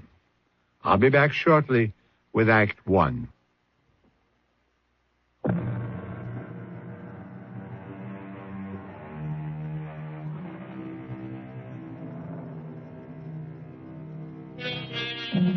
Every year, New York City is inundated by a bright wave of eager, anxious would-be stars.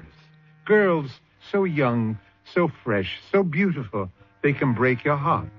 They come here to sing, to dance, to act. In short, to make it big in the big time. And like the waves that roll up on the beaches, they soon recede, disappear, and are gone without a trace. Are they good enough? There's that word enough again. In most cases, the answer is no. But it doesn't matter.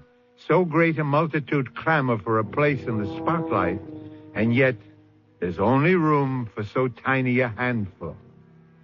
Let us concern ourselves with a theatrical agent named Barney Hogarth. What's that, Fred? You didn't get your check. It's impossible. I put it in the mail last night. Don't yell at me. Your argument's with the U.S. government. Freddie, pal, I swear to you, it's in the mail and it ain't gonna bounce. Hey, Proudfoot, come in here. You sent for me, Mr. Hogarth? Oh, how many times do I have to tell you? When Fred Sinclair calls, I'm out. Now, please, Mr. Hogarth, you're shouting at me again, and it makes me so nervous. I really become ill. Is there any mail? I can't do my work. Did the mail come? Mail? Oh, well, now, let me get my thoughts together. What's that in your hand? And, this. Yes, it's the mail. That one letter? It must be some actor looking for work. What do they want from me, these people? Go on, read it. Well, what are you standing for like a dummy? Now, I can only do one thing at a time, Mr. Hogarth. I came in here to ask you something. Yeah? Well, I haven't been paid in a month. We'll talk about it after lunch. Now, Mr. Hogarth, you give me a hard time and we won't talk about it at all. Read me the letter, huh? Yes, sir. Don't these actresses know letters don't mean a thing? No, dear Mr. Hogarth, 6 months ago, a young lady approached a gentleman on the street. She was starving. She was desperate. She needed money for her lodging. She said to the gentleman, sir, I will do anything for $50. What is this, a gang? But this gentleman looked at her with deep compassion, and he said, poor child, take the money and bless you. It's a crazy world. I, that girl, have come into a considerable inheritance. I'm wealthy. I wish to prove the biblical adage, cast your bread upon the waters. I wish to reward your generosity 1,000-fold. I have tried to find you. I believe you to be a Mr. Barney Hogarth. Hey, tear that thing up. Now, if you are the man, please tell me so, and I will send you a check for $50,000. I enclose a stamped, self-addressed envelope for your convenience, signed, forever in your debt. And, that's what it says. That's what it says, huh? Yes, sir, Mr. Hogarth. And, what's the address on the envelope where I'm supposed to answer? Well, it's just a post office box number. Mr. Hogarth, is it true? Is what true? The letter. Well, what do you think? Sure, it's true. Oh, Mr. Hogarth, I knew it. I knew that beneath your your very tough exterior, you had a heart of gold. Can you remember like it was yesterday? This little chick comes up to me. Wait, where's a piece of paper? Let me write this down. Dear little girl, yes, I am that Barney Hogarth. Sign Barney Hogarth. Now here, put that in the envelope. Yeah, I heard her proposition. And would you believe it? I began to cry. Poor kid.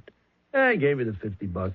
I would have given her more, but I didn't have it, so go figure. No, Mr. Hogarth, you are a saint. Oh, seal it and send it. And remember, my boy, why we are put here in this world to begin with. Yes, sir. We are placed here to do good to one another. Yes, sir. I'll remember that. And if I cannot help an unfortunate brother or a starving sister, of what use can I possibly...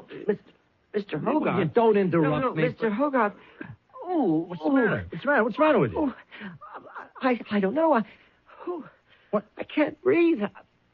It's hot in here. The room is... What, are you sick or something? I'm so dizzy. The room is dancing. I can't breathe. Mr. Hogarth, help me. Proudfoot. Oh. Proudfoot. Come on, kid. Proudfoot.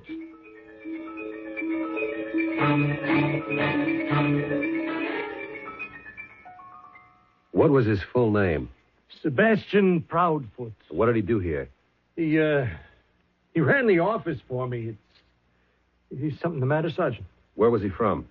I don't know. Somewhere in Texas, maybe. Did he have any enemies? Maybe Oklahoma, one of them places out west. Enemies? How should I know? He worked for you for 3 years. You ought to know something. What do you know about young kids today, especially in this business? They're all crazy. Who can keep track of what they do? You can't tell me anything about his private life? Listen, what is all this? I thought he died of a heart attack. He did. Then what are the cops buzzing around for? The heart attack was brought on by a poison. He was murdered. You're kidding. I mean, who'd want to murder him? Had he been acting strangely? Well, who knows what would be strange for him? He died in your office. Like that? Out of a clear blue sky for no reason. Okay. That's all for now. He was a very nice boy. Why should anybody want to kill him? I wish to reward your generosity 1,000-fold. I have tried to find you, and I believe you to be a Mr. Joseph Carraway. If you are the man, tell me so, and I will send you a check for $50,000. I enclose a stamped, self-addressed envelope. If I'm that man. Well. Joseph? Oh, yes, my dear. I know you're quite busy. Oh, no, please come in. I was afraid I might interrupt the news. No danger of that. She's abandoned me this morning, I fear. Oh, and the first draft was coming along so nicely, too. Where are you going? Well, I thought I'd drive downtown. Is there anything you'd like me to pick up? No, I don't think so, my dear. Well, I could mail the letter for you. Letter? The one you just sealed. Oh, this letter. And does it need a stamp? No. It's all ready for posting. And thank you, my dear. It's addressed to a box number. Oh, it's just an inquiry, my darling. A literary inquiry. Well, I shall return in time for tea. And you must promise not to work too hard. I promise. There's no great rush. You still have 3 months to finish the first draft. Yes. I suppose I... Joseph, I don't like your color. You're so pale. It seems to be so hot in here. Hot? Why, the room is freezing. I can't breathe. Darling, what's wrong? The room is starting to... No, don't try to stand up. I can't breathe. The room is dancing. Joseph? Help me. Help me. Joseph!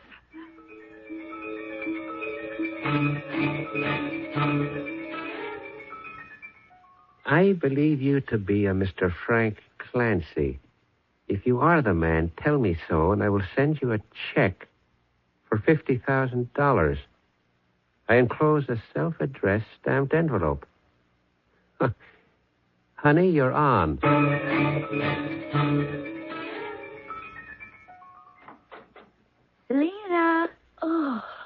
Oh, good morning, Mama. Oh, didn't you get into bad habits in New York? Sleep until 9:30 in the morning? Mama, everybody in New York sleeps till noon. Is that a fact? Well, I brought you your breakfast. Oh, thank you, Mama. Well, I have to fatten you up a bit. You got so skinny while you were away. You keep spoiling me like this, and I never will want to go back to New York to resume my career. How is your career coming along, Selena? That's my problem. I can't decide which career. Should I write plays or act or sing or dance? That's why I came home, to do some thinking. Well, you don't want to think so much. You just concentrate on your breakfast. Oh, I also brought you the New York paper. Oh, what's in it? What's always in a New York paper? Murder. Seems like they got a whole string of murders. No. Someone is running around poisoning people. Really? There's a Mr. Frank Clancy. Frank Clancy? Why, he owns the Rendezvous. It's the biggest nightclub in the city. Not anymore. Somebody fixed his wagon. That's awful. Then, according to the paper, you got a Mr. Joseph Carraway. Joseph Carraway? Why, he's only one of the leading playwrights in New York. Well, I'm sure the worms will be thrilled to hear it. Someone poisoned him. That is terrible. And you got another one, a Mr. Sebastian Proudfoot. Who? Well, it is rather a peculiar name, Sebastian Proudfoot. Sebastian? No, he shouldn't have been poisoned. Well, honey, if you get right down to it, nobody should be poisoned. But he wasn't supposed to. What do you mean he wasn't supposed to? He's a very young fellow. He was a very young fellow. And it's a shame. Well, how would you know? Mama, I knew all those people. After all, when you pursue a career in New York, those are the people you meet. These people were all friends of yours? Of course. They were all friends of mine. I just don't understand about Sebastian Proudfoot. You see, he worked for Mr. Barney Hogarth. Barney Hogarth? Barney is the leading theatrical agent in New York. And he's the one I meant to... Well, you meant to what? Nothing, Mama. You know me. I always talk to myself. That's because you have money in the bank. It was like poor Mr. Joseph Carraway said to me before he died.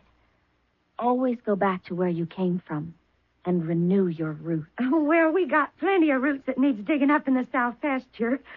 See you later, honey. Yes, Mama. Oh, Sebastian. Oh, poor Sebastian. I never meant to kill Sebastian. It was Barney Hogarth that I wanted to. How did I ever manage to kill Sebastian? How?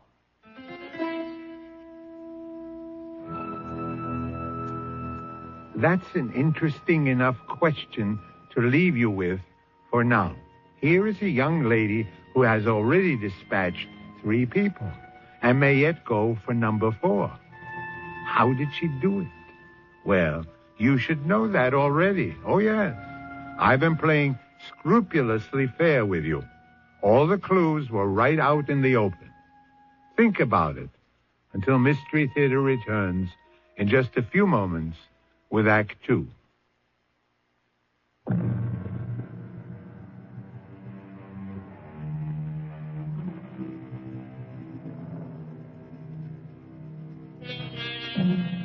Her name is Selena. She's one of those honey blondes with bright blue eyes. There's laughter in her face and innocence in her smile. She is delightfully naive and refreshingly sincere. These are the signals you get from her appearance. Forget it. She's already killed 3 people. But so far, she's the only one who knows that. I'm very sorry to disturb you, Mrs. Carraway. Oh, please, Sergeant. Ask me the necessary questions. First, did your husband know a Sebastian Proudfoot? Oh, I don't think so. He worked for an agent, Barney Hogarth. No, that name isn't familiar either. How about Frank Clancy? No. What does all this have to do with... Your husband and these 2 other men were killed by a poison called urkurari. It's a unique form of curare in that it can kill by ingestion. It's rare. They don't know much about it. It paralyzes all the motor functions. I'm sorry I had to tell you that. Oh, it's all right. Who had a motive for killing your husband, Mrs. Carraway? In these things, don't you usually suspect the wife, Sergeant Garvey? Yes. Except in this case, you'd also have to have killed 2 other people. How could Joseph have been killed? We don't know much about that poison. We don't know how it was administered or how long it needs to act. One moment he was active, busy, filled with life. And suddenly he couldn't breathe. The room began to dance. And he was dead. What was he doing? Nothing. He just finished writing a letter and I offered to mail it for him. And he just died. Enemies. Had he ever harmed anyone? Harmed? What I'm asking, Mrs. Carraway, is anyone poorer because of him, unhappy because of him? I don't think... Mrs. Carraway, did he ever hurt anyone? No. I can say in all sincerity, he never hurt anyone.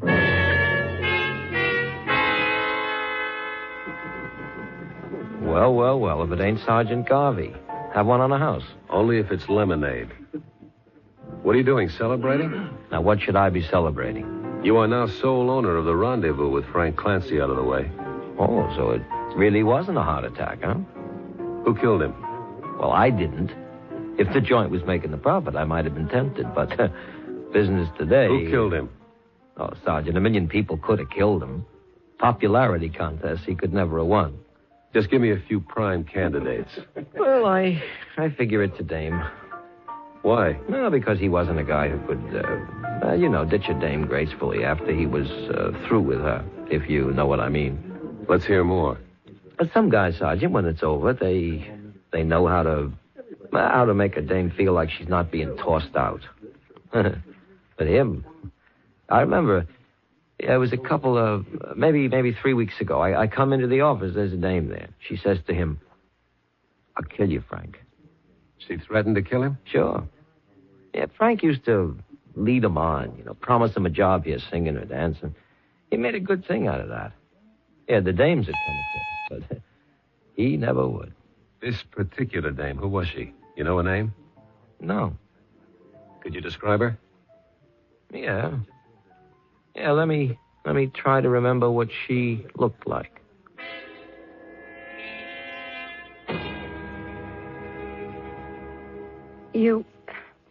You're completely off base, Sergeant. Certainly no woman would have any motive to kill Joseph. A young woman with blonde hair, blue eyes. Oh, there are millions of young women who fit that description. We have reason to believe that a young woman could have killed Frank Clancy. Now, why would she also have a motive to kill your husband? I told you, I don't... Mrs. Carraway, 3 men are dead. One of them your own husband. Did he have another woman? How dare you? It was a question that had to be asked.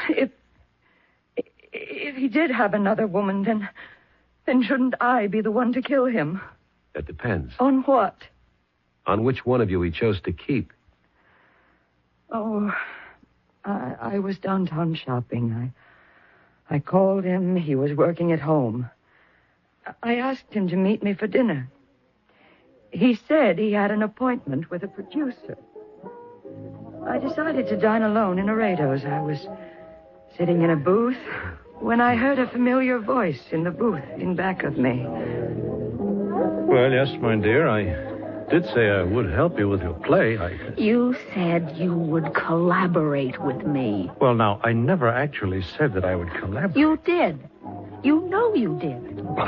But I can't do that. Now, you write nicely. You have talent. Huh? But it's a small talent. You didn't talk this way before we went away for the weekend.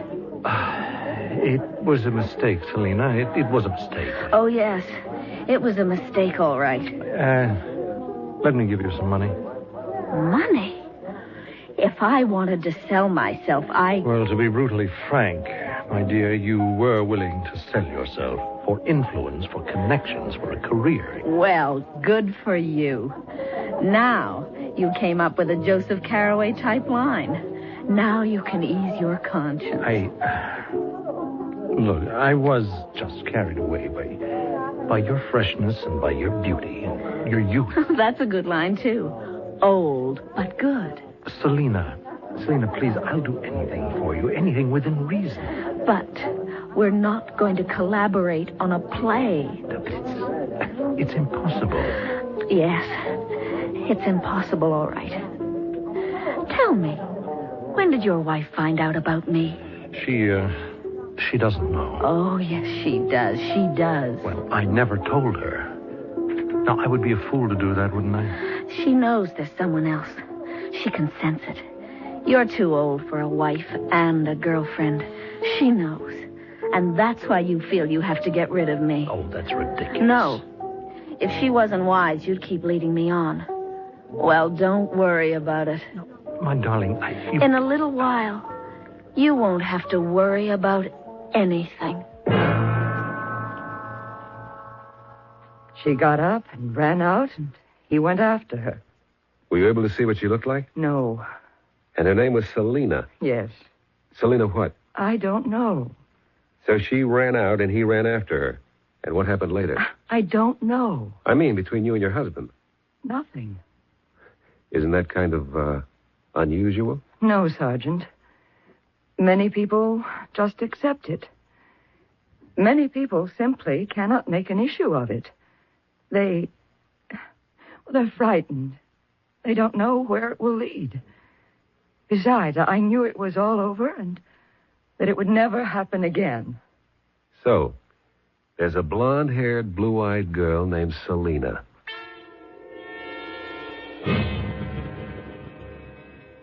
Sergeant, I told you before, in a diplomatic way, he didn't go out with girls. Does the name Selena mean anything to you? Selena? Blonde hair, blue eyes. Yeah. There was a dame, Selena. Then he did go out with her? No, he didn't go out with her. The fact is, I did. You? Well, I didn't go out with her exactly, if you know what I mean. I saw her a couple of times, and, Yes? Well, I got rid of her. Why? Why? Well, that's personal, isn't it? We're dealing here with what could very well be first-degree murder. Withhold any facts or evidence, and you're an accessory. Would you like any part of that? No, I'm only too happy to cooperate with the law. It's the duty of every citizen. After all, our government is only as strong About as... this girl, Selena. Well, you know how they come in here looking for an agent, and she was different. I mean, she was the same, but she was so fresh, right off the farm, and you know the type? And? Well, I said somebody's going to pluck this little blossom sooner or later, so why not you, Barney Hogarth? And you did? I tell you, I was willing to get very serious, but she made a real terrible scene in a club one night. How's the part coming, Barney? The part? Oh, great. Listen, honey, where are you living now? Shouldn't I be meeting the producer? You see, I was thinking... Doesn't he want to meet me? A kid like you really need somebody to... You need somebody to watch over you. This can be an awful town for innocent young girls. If I'm going to play the lead in his new show, I would think... Selena, honey, you just leave all the thinking to me. Ain't I your agent? The only reason I bring this up is... well, you told me his name was Roderick Kendall, and the play is called No More Love. Yeah, well, And I read in the paper that Rosemary Stewart has just been signed. Oh, well, look, you don't want to believe everything you read in the papers. You've been lying to me, Barney. No. Should I tell you how I know? I called Mr. Kendall. I spoke to him. You're kidding me. Kendall don't speak to nobody. Yeah, especially to you. But I called at lunchtime when his girl was out, and he answered the phone himself, and I said, "Sir, my agent, Barney Hogarth, told me you had agreed to give me the part." You said that to Roderick Kendall? And you know what he said? "Who's Barney Hogarth?" Oh, now, baby, you see, it's a joke. There never was a part for me. Look, I read the script, and I thought that you'd be and great. And you lied to me. Well, Okay. But I'm willing to make it up to you. You see, honest, you're just not another girl. That's a very original line. I heard it in at least 20 movies. Oh, honey, I'm willing to get you an apartment. Now, don't that prove something, huh? But you're not willing to get me in a play. I can't. Sure, because you're not big enough. No. Oh, it's because you're not good enough. What did you say? Oh, Selena, there are a million girls like you. Why didn't you tell me this before, instead of after? Because I'm no good, and this business is no good, and you go home, do you hear me? I heard that line before, too. You're going to pay for what you did to me. But, honey, what did I do to you? Look, you don't kid me. For all those innocent eyes you've been around, You lied to me. Well, honey, that's showbiz. And I'm going to kill you. What?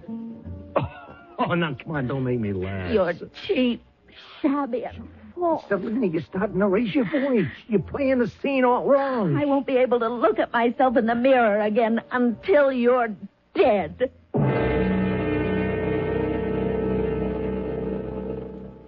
She said she'd kill you. That's what she said, Sergeant. And she sure was mad enough.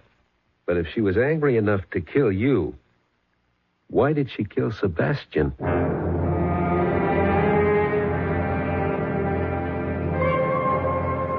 Why? The eternal why. Once again, you should know why.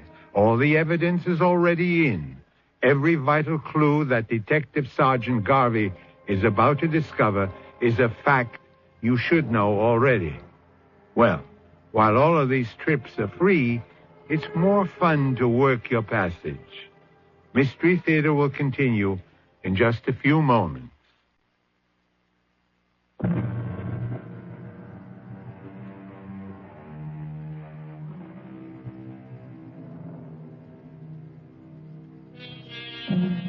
Her name is Selena. She has killed 3 men. Whether or not her cause is just is not for us to decide. Certainly, her reasons are the oldest reasons in the world. You know what they say about women scorned, women spurned, women betrayed. Believe it. Believe everything you hear. You are aware of what happened to several men who didn't. That's right, Sergeant. If she was mad at me, why did she kill Sebastian? You took her for a ride, Mr. Hogarth. No, you gotta believe me. I was really crazy about And Frank Clancy took her for a ride. And so did Joseph Carraway. But Sebastian... Hey, I remember now. She even liked him. They'd sit around and chew the fat in the office like I gotta say this, like they were sisters. Well, at least we now know her full name. Selena what? Hey, I don't remember. What do you mean you don't remember? Well, she come into the office the very first time. She says, I want to be an actress. I says, what's your name, honey? She says, Selena, and I can't remember. Don't you have it written down? Yeah, well, you see, it was a long jawbreaker of a name. I think it's out of Dutch or Polish or, So I said, no, that can't be your name. We'll call you. And you see that calendar on the wall? The Jenkins photographers? Selena Jenkins. But her real name? Jenkins kind of fitted her, nice country girl sound. Uh-huh. Where was she from? Well, it had to be a small town. Where? I never asked her. She said something about Pennsylvania or Ohio, maybe Indiana. Try to think. What's the difference? Once you cross the Hudson River, it all looks like Bridgeport anyhow. So, we have no way of knowing her real name or where she comes from. Now, look, I have to ask you to recall every circumstance surrounding the death of Sebastian, every detail. Mm-hmm. You called him into your office. Yeah, Why? It had to do with not letting certain calls go through. And he'd also brought in the mail, yeah. So, he placed the mail on your desk and then turned to leave? No. It was only one letter. He read it to me. And then he died? Yeah, just about. Now, the letter needed an answer, so I wrote it. And this is kind of personal. I give it to him to mail, and then as he's gone out, it happened. Just like that.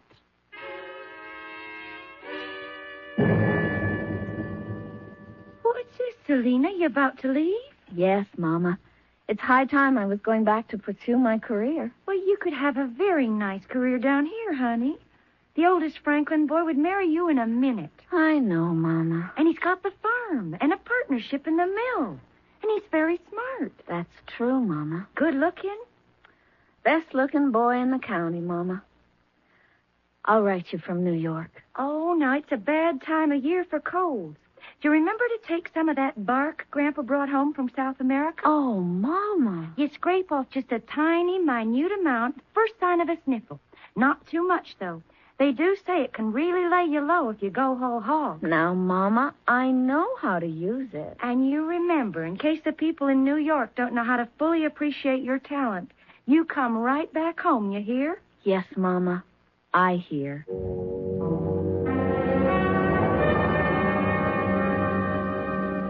I'm sorry to bother you again, Mrs. Carroway. Can I help in any way, Sergeant?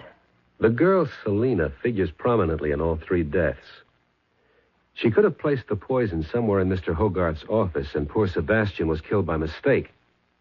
I spoke with the late Mr. Clancy's associate, who says the way people come and go at the club, it wouldn't have been difficult for her to get in there. Are you saying she could have come in here to plant the poison? Yes. Well, I hesitate to advise you in your own trade, Sergeant, but isn't that a rather haphazard method? Yeah, it bothers me, too. It backfired, obviously, in Mr. Hogarth's case, and killed that poor Sebastian. Well, we know they died of poison. Poison has to be administered somehow and somewhere. Look, tell me the exact circumstances surrounding your husband's death. Well, it was very simple and direct. One moment... Yes, I know. You came into the room. You said you were going downtown. He was writing a letter. Well, he had just finished the letter. It was ready to be mailed. I took it from him. Wait a minute. You took a letter from him to drop in the mail? Yes. So did Sebastian. He took a letter from Hogarth. No, but that's no good, because if there's anything to that, you're the one who should be dead. I beg your pardon? The letter he gave you, what happened to it? Well, when he had the attack, I dropped it on the floor of his study, and it should still be there. Yes, here, right near the desk. You never moved a thing. It's addressed to box number 1234, 34th Street Post Office. May I open it? Well, of course. Dear Miss, I am the man, Joseph Carroway. What do you suppose this means? I don't know. Is there anything on his desk that could lead us to an answer? Well, I haven't been able to bring myself to go through his papers. Could you do it now? Well, I'll have to eventually. Yes, I'll do it now. And if there's anything that might be important... I understand, Sergeant. I understand.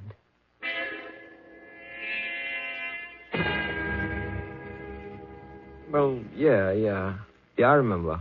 I come running in here when I heard he was lying in there in his chair. Now, Jerry, think. Was there a letter that was ready to be mailed? A letter. Oh, yeah, I remember that. Yeah, Frank Clancy was not a guy who wrote letters. His motto was, never put it in writing. A letter ready to be mailed? Yeah, I remember. All sealed with a stamp. I even remember it was addressed to a box number. What happened to the letter? What happened to the letter? I don't know. I guess it's still on his desk. You found me. I'm that same Frank Clancy.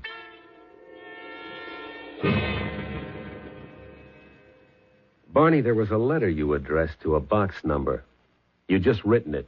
You gave it to Sebastian Proudfoot to mail. Where's the letter? The letter? Well, I mailed it. You mailed it? Well, it was a personal thing, you know. What did the letter say? Look, this doesn't have anything to do with... Did it say, I am the same Barney Hogarth? How do you know? Okay, Mr. Hogarth. Who did you send the letter to? I don't know. 2 other men wrote letters identifying themselves to somebody. Now, what kind of hustle was being worked here? Hustle? Yeah. Hey, now that you lay it out, it does sound like a hustle. What could she hope to gain by it? She? Hey, if it really is a dame. Look here, I got a letter in the mail. Hey, read it. If you are that man, please tell me so. I will send you a check for $50,000. I enclose a stamped, self-addressed envelope for your convenience. Signed forever in your debt. Word for word, that's the letter that Frank Clancy and Barney Hogarth each received. But what's the purpose of it? The post office box doesn't even exist. What does that mean? It means that whoever sent that letter didn't really care about getting an answer. Well, then why enclose a stamped, self-addressed envelope? Why? So that... Sergeant? Sergeant, is something the matter? Is it possible? Can it be that simple? Well, I'm afraid I don't understand you, Sergeant. Mrs. Carraway, you've been of the greatest help. Now I'm sure I know how your husband and those other two men died. But what are you saying, Sergeant? It was a mistake. The killer didn't want Sebastian. She wanted you. The killer? Selena. But Selena wouldn't... But I mean, she's such a pretty little thing. So's a coral snake. But I don't even know where we can find her. I do. Where? Right here. Here? She'll be back. She has to be back. She missed you. She'll come back and make sure of you. What do you mean? How? What do you... She'll have to do it soon, too. So my advice to you is don't leave the office. What do you mean, don't leave? Live here, sleep here. Eat all your meals at a restaurant. But I And I'll can't be do here that. with you. I want to wait for her. Well, what makes you think that... I'm your new assistant. Are you crazy? You couldn't fool anybody. You look exactly like a cop. I'll just have to do the best I can. But I'm not letting you out of my sight.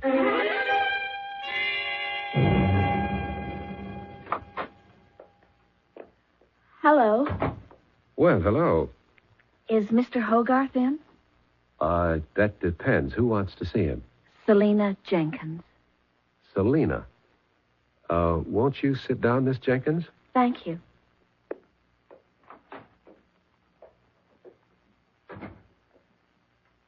She's here. Well, why don't you arrest her? I have no evidence. But she wrote all those letters, didn't she? We can't prove any of it. But she threatened me. She threatened the other two also. Threats alone are not proof. Well, what are we going to do? We have to catch her in the act. But... But what? That's how the law works. You can't arrest someone before they commit a crime. But she's already committed 3 murders. We can't prove those yet. We hope to prove yours. Mine? The coffee pot's out near my desk. Now I'm going back out there. You mean she's alone out there? Don't worry. But suppose she has a gun. Did you ever think of that? She doesn't use guns. She's got this poison thing down pat. It works. Now, I came in here to give her a chance to doctor the coffee. Oh, I hope you know what you're doing. If you knew what you were doing originally, I wouldn't have to be here in the first place. Mr. Hogarth is tied up just now, but he asked you to wait. He's angry with me, I know. I behaved foolishly. But I'm truly sorry now. I know. I'd forgive you. You're such a flatterer. Oh, excuse me. Yes, Mr. Hogarth. Oh, you want those Allied contracts? I'll bring them right in. Oh, well, it's always one thing after another. I better bring him a cup of coffee, too. Yes, he certainly loves coffee. He said for you to wait. He wouldn't be long.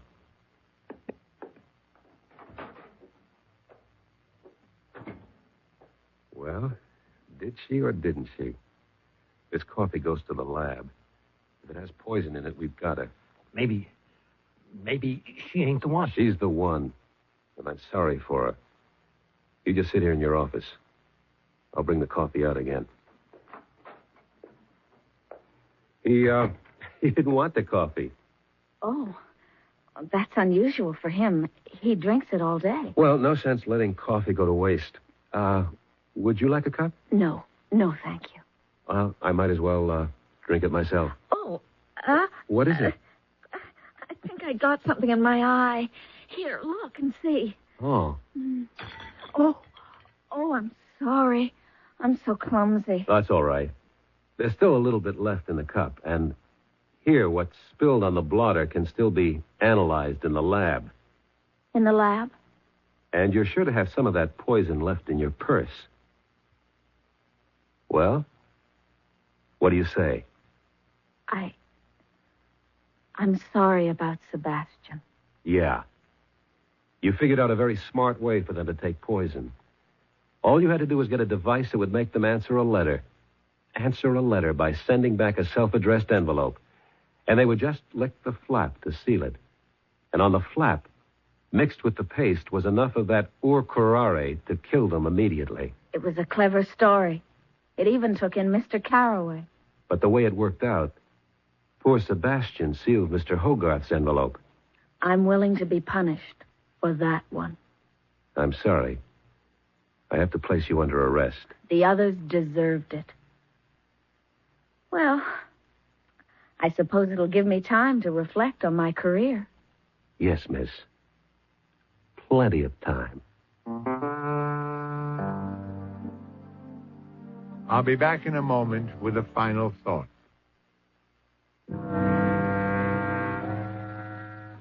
There were women on that jury, and Selina's story must have touched the universal chord of sisterhood. Anyway, she'll be out relatively young and still beautiful. So, if she should ask you to help further her career, be discreet. Each year, they sweep into the city, bound with hope and illusion, and each year they are forced to retreat, older but infinitely wiser. The race for glory is to the swiftest of the swift, and if a little learning can be a dangerous thing, then just a little talent can be, and often is, a disaster.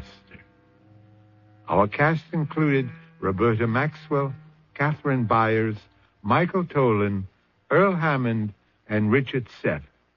Associate Director, Marlon Swing. This is Hyman Brown, producer-director, inviting you to return to our Mystery Theater for another adventure in the macabre.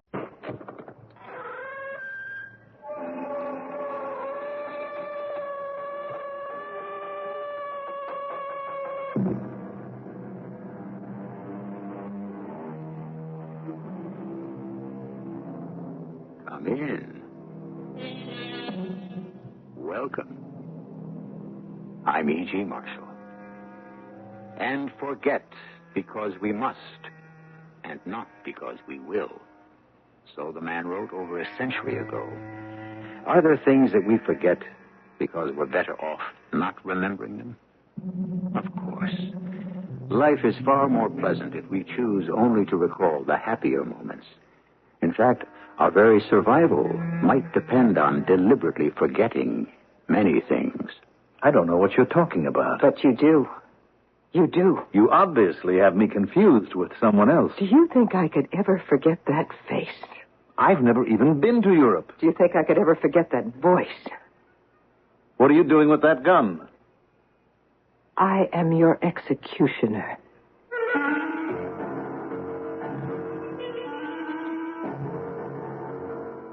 Our mystery drama, The Ghosts of Yesterday, was written especially for the Mystery Theater by Victoria Dan and stars Terry Keane. It is sponsored in part by Buick Motor Division. I'll be back shortly with Act One.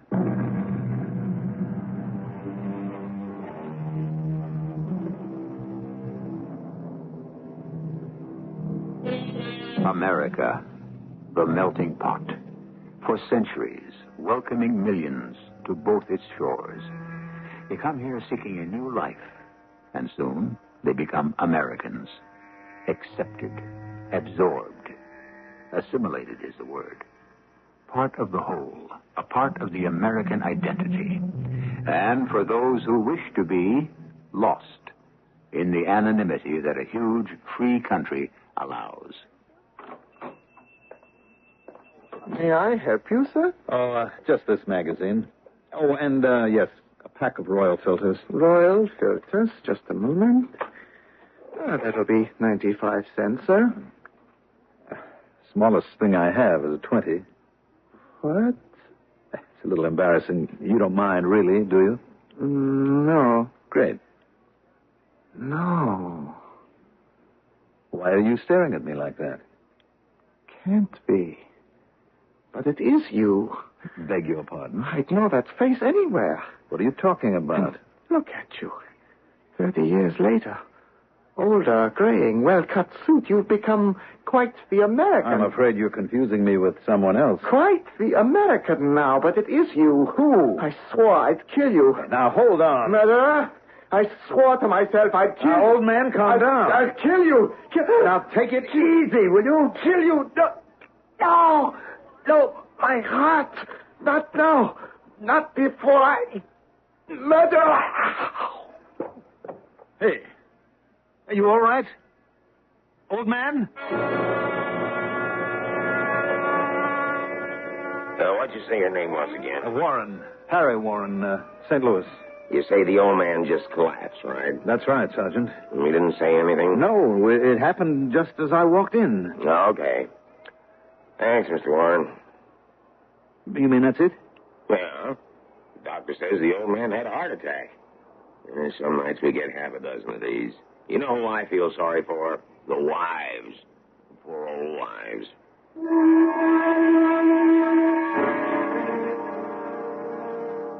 All right, sure. What?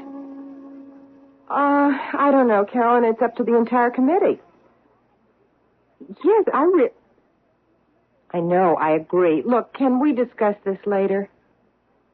Good. I'll see you at 1. Bye-bye. What was that all about, Marge? You know Carolyn. Meet me for lunch downtown? I already promised to be at the meeting, Steve. Marge, you spend too much time on that membership committee. You're the one who wanted me to be active in the club. I know. I'm just beginning to wonder. About what? Well, darling, don't take this the wrong way, but... Well, it seems to me the entire membership thing is getting a bit ridiculous. How can you say that? Well, take that couple. The doctor and his wife that the Petersons nominated last week. What was their name? Vanetti... Vinataro. Whatever. Why was their request for membership turned down? You know why, Steve. No, I don't. Steve, you know the club policy. I know 100% American, right? Why are you suddenly so concerned about my activities at the club? Well, it's just that in the past few months, I don't know how to put it. You've changed. What do you mean, changed? Now, forgive me for saying this, darling, but you've become a snob. Me? A snob? Okay, you can trace your ancestors back to the Mayflower, and my family goes back to the French and Indian War, and I'm proud of that fact. I know you are, too, but, well, don't you think... Steve? Yes, I know. I'm doing it again, aren't I? Mm-hmm. Fighting everybody else's battles but my own. Do you think I'm really a snob? No. If you are, then you're the most beautiful one I know. That's no answer. I'm going to miss my train.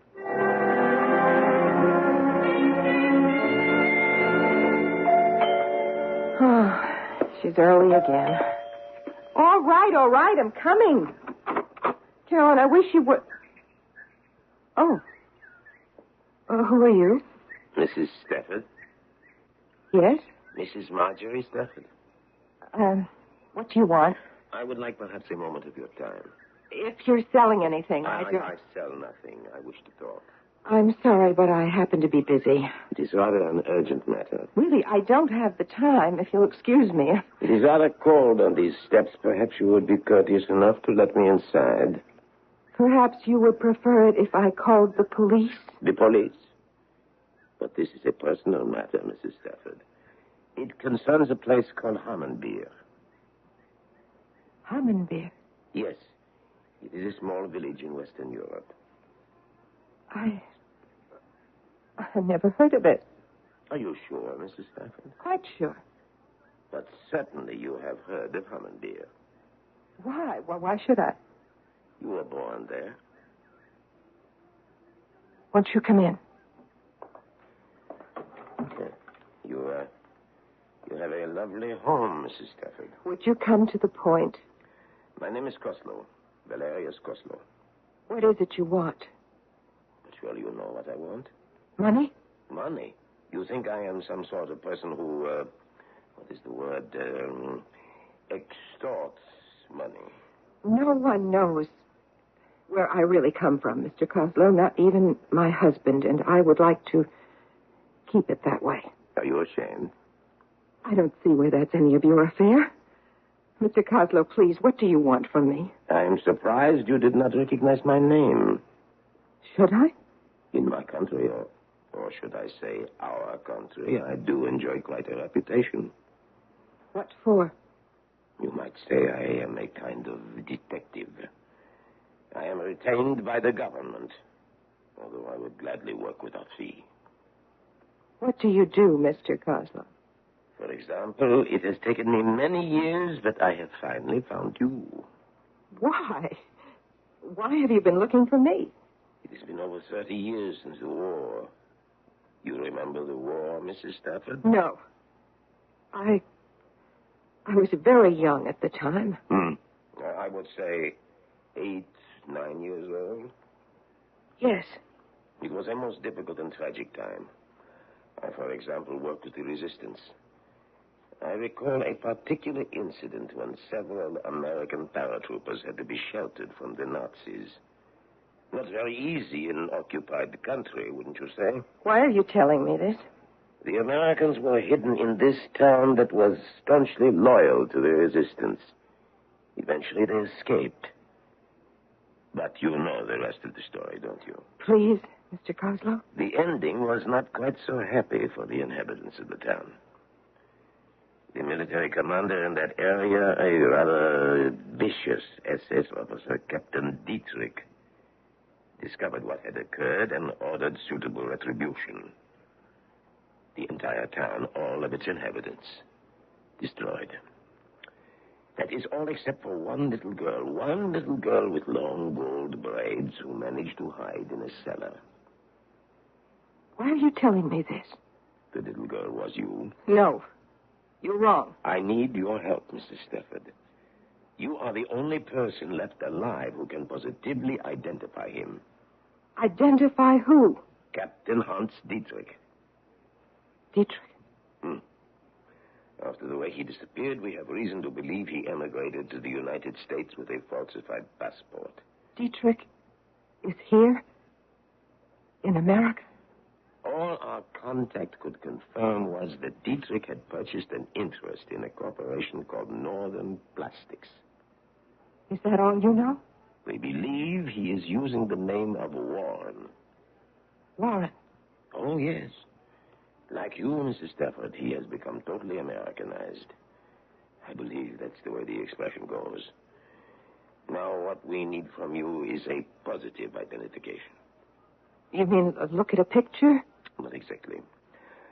We want to extradite him for trial, but your testimony is crucial. You want me to testify? In court?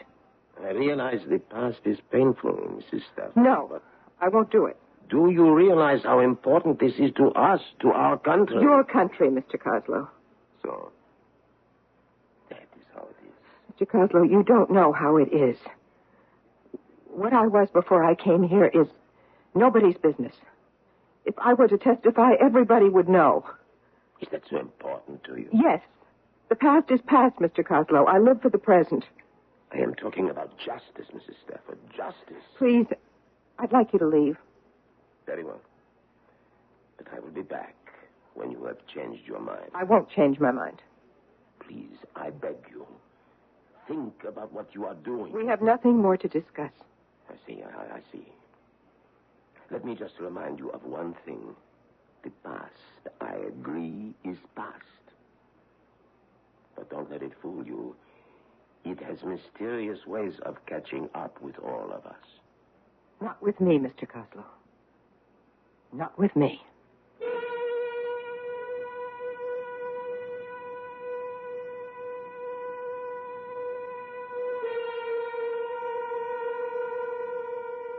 Forgive and forget.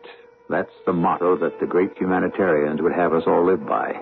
However, most people usually choose one or the other.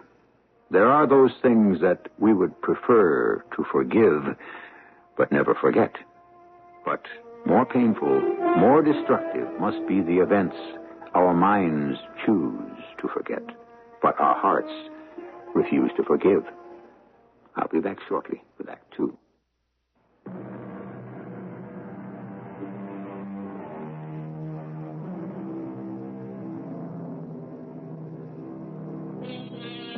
look at her, you wouldn't think that Marjorie Stafford was anything other than what she appeared to be.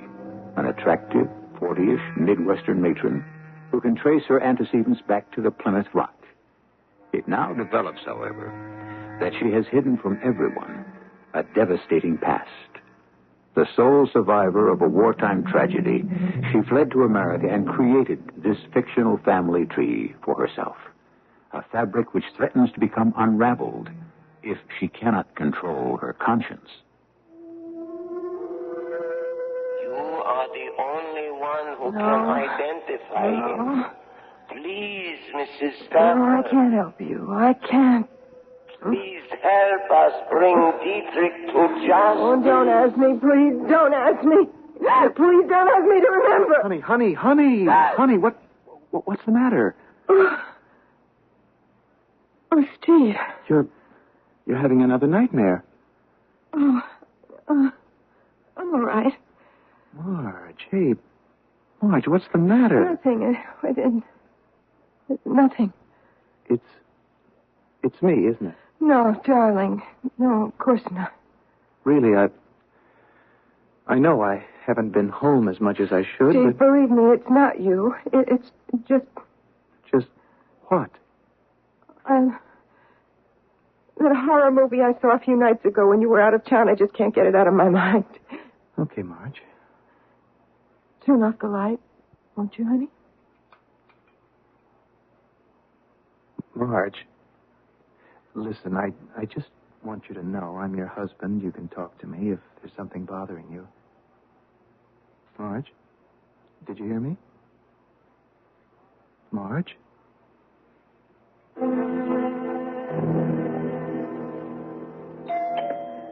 Just a minute. Oh. Yes, Mrs. Stafford. Please, Mr. Coslow. Why have you come back? I already told you I won't be a witness for your government. I won't testify in public. You think I am hounding you, don't you? Understand me, Mr. Coslow. I appreciate what you feel, but I have a life here, a new life. I can't jeopardize it. I see. You think that to tell the truth about the past would make a lie of the present. Mr. Coslow, is that all you do with your time? Hunt down ghosts of yesterday? Someone has to remember. Why? There were people. How can you forget them? Your own family, your mother, your father. Don't you owe them something? I have no family. I will be staying at the Clockton Hotel, Mrs. Stafford. I will be there until I receive your call. I don't intend to call you. The ghosts of yesterday have circled your eyes and tortured your sleep. I will be seeing you soon.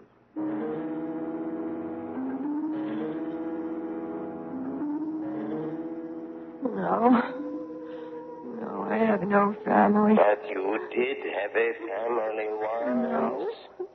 Yes, you had a family until Hans Dietrich destroyed it. No, I don't want to talk about it. You owe your family justice. Justice. Mama, I had to forget. Justice. Bring Dietrich to justice. Papa, you understand, don't you? I had to forget. No, they do not understand. You have forsaken them. I haven't. Mama, Papa, believe me. You owe them justice. Justice. Justice? No. No, don't make me remember. Don't. Marge, I want to talk to you. In a minute, honey. I don't want to burn the eggs. Look, I don't care about the eggs. I'm worried about you. It happened again last night, didn't it? What happened? You had another nightmare. Oh, Steve, are you going to start that again? Now, honey, it's nothing to be ashamed about. I think I know what you're going through. You do? It happened to me when I turned 40. It can be a very upsetting time for a person, I know. Oh, and that's what you think is... Well, am I wrong? Is it something else, Marge? No. No. You're absolutely right, darling. That's just what it is. Well, I'll tell you what we'll do. We'll go out to dinner tonight. What do you say? All right.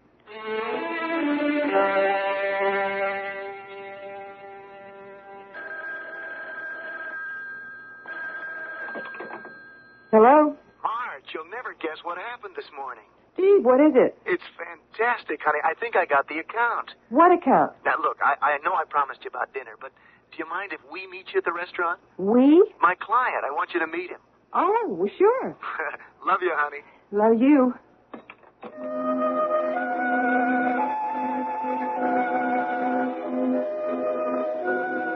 Over here, Marge. Honey, I want you to meet Harry Warren. Harry, this is my wife, Marge. Warren? Pleasure to meet you, Marge. Harry is Executive Vice President of Northern Plastics. Oh, and Northern Plastics. Yeah, say, what about cocktails before we order dinner? Marge, your usual? I'm sorry, what? Vodka Collins, darling? Yes, that's fine. Harry? Oh, anything for me, Steve. Anything? Sure. Oh, I'll tell you what. What I really would like right now would be a nice tall glass of beer. Domestic or imported? Well, any is fine with me, Marge. Though there is really one that is supposed to be the best in the world. You can't get it in this part of the country. Oh? It's imported from the Rhine Valley. A stream with the clearest, purest water in the world. It's called... Hofstein? Yes. Well, isn't this delightful? I thought no one else ever heard of it. You people have. And then the girl said, but Mr. Warren, we canceled your reservation a week ago. Oh, that's great, Harry. Say, Marge, remember what happened the time we took the trip to Wisconsin? What? Oh, it was a tiny resort, and the innkeeper couldn't speak a word of English. Really? Can you believe it, Harry? Some people can live in this country for years and never learn the language. All this poor guy could speak was... German. Can you imagine? In the heart of America? It's hard to believe. Do you speak German, Mr. Warren? I mean, Harry? No, not a word, Marge. Why do you ask? It's just that you seemed like the type of person who... Who what? Who might. Isn't that silly? Clarkton Hotel? Yes, do you have a guest registered there by the name of Kozlow? Valerius Kozlow? Yes, please. Mr. Kozlow, I'd like to talk to you, not over the phone. Can we meet somewhere? All right.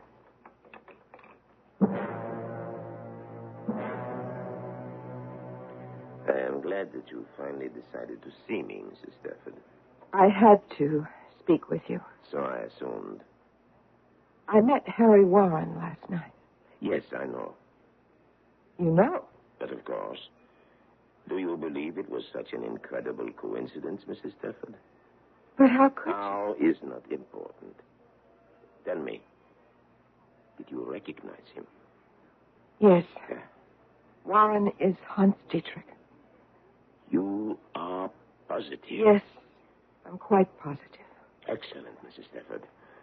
I must admit to you this is a satisfaction which I seldom experience in my line of endeavor. What happens now? My government contacts your government, and we go through some brief formalities which will enable me to extradite Dietrich for trial. And what about me? Your testimony, of course, is essential to the case against him. Mr. Kozlow, I thought you understood me when I said I that assumed you had changed your mind. Without you, there is no case against Dietrich. I already told you, Mr. Kozlow, I'm perfectly willing to confirm Warren's identity in private. But I refuse to become the object of worldwide publicity. But we need you. Do you have any idea what it would do to me? To the life I have here? Why should it do anything? Because people here in this town, they care about who a person is, where they come from. Do they? Look, I really don't want to discuss it. I have identified the man for you, and that's all I'm going to do. Mrs. Stafford, that is what your mind tells you. But what does your heart tell you? Oh, why did you have to come here? Why did you have to dig this thing up again? It was dead and buried. Was it? Of course. You never thought about it until a week ago when I rang your doorbell? You expect me to believe that, Mrs. Stafford? I don't want to talk about it anymore. I've got to be going. Mrs. Stafford. Maria. What did you call me? Maria. Or have you also buried your real name? I won't do it, Mr. Coslow. I won't go back. One way or other, you will go back. No. But you will, Maria. Don't call me that. Don't you want to see Dietrich brought to justice? Yes, but certainly he can hang without me. Hang, did you say? Well, that's still the official method of execution in your country, isn't it?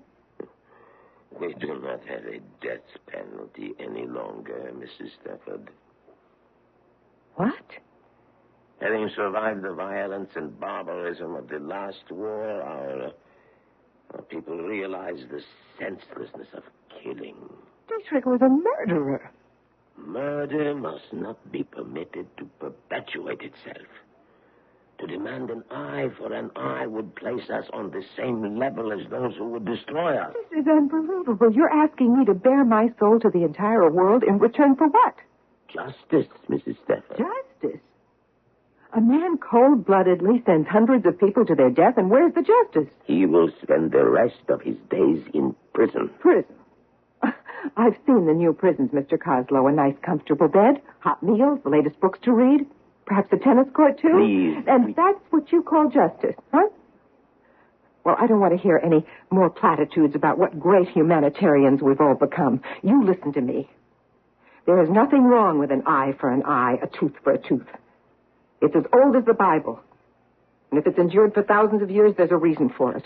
There are other weapons against evil besides killing. Why did you have to bring that man into my life again? Why have you resurrected an old nightmare? There is only one way to end the nightmare. You're right. But not the way you think. No, Mrs. Stafford. You must not.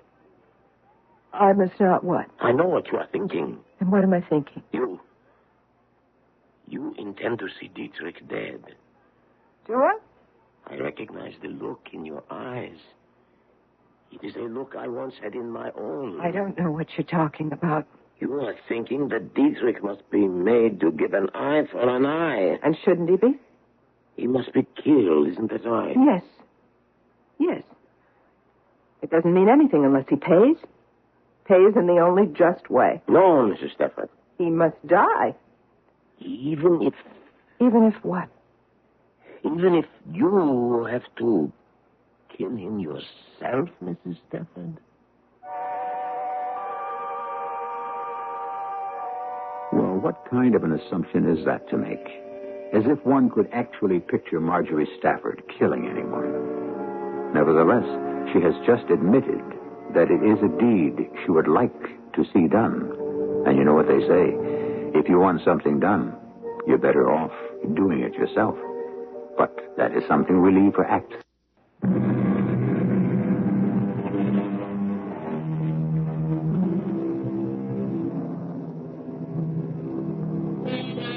What force is it that drives people to murder? Oh, there have always been those who kill for no logical reason at all. There always will be.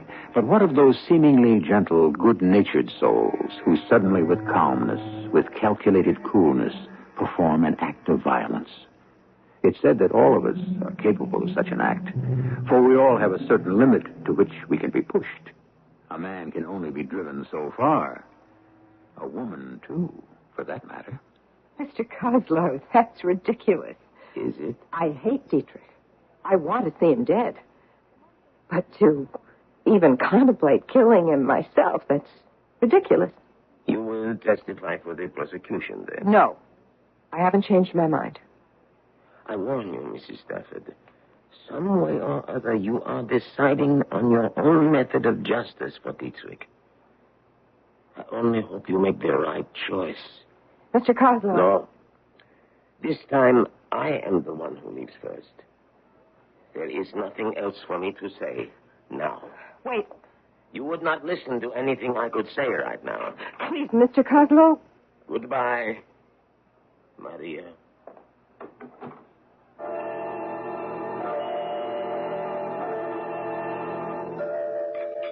Oh, no more for me, honey. I couldn't eat another thing. Anyhow, I don't want to be late from a golf date. Oh, I didn't know you were going to the club this morning. Asked Harry Warren to play. Oh.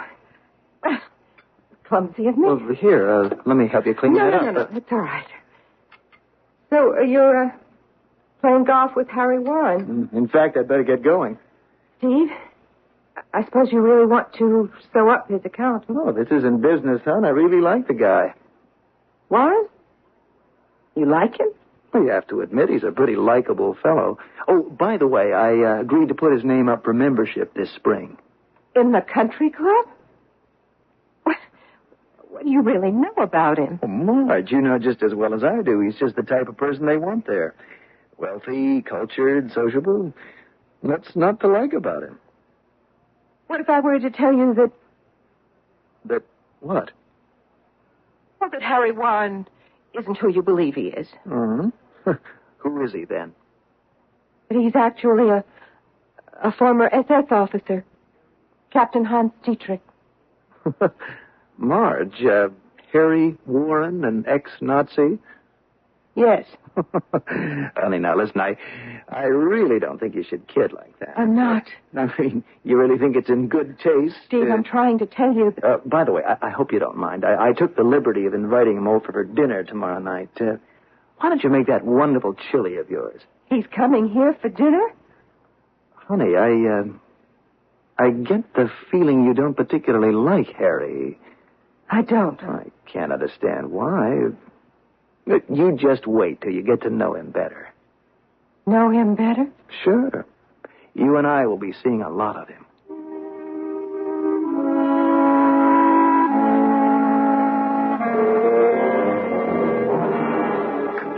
Well, thank you for this dinner, Marge. It was absolutely delicious.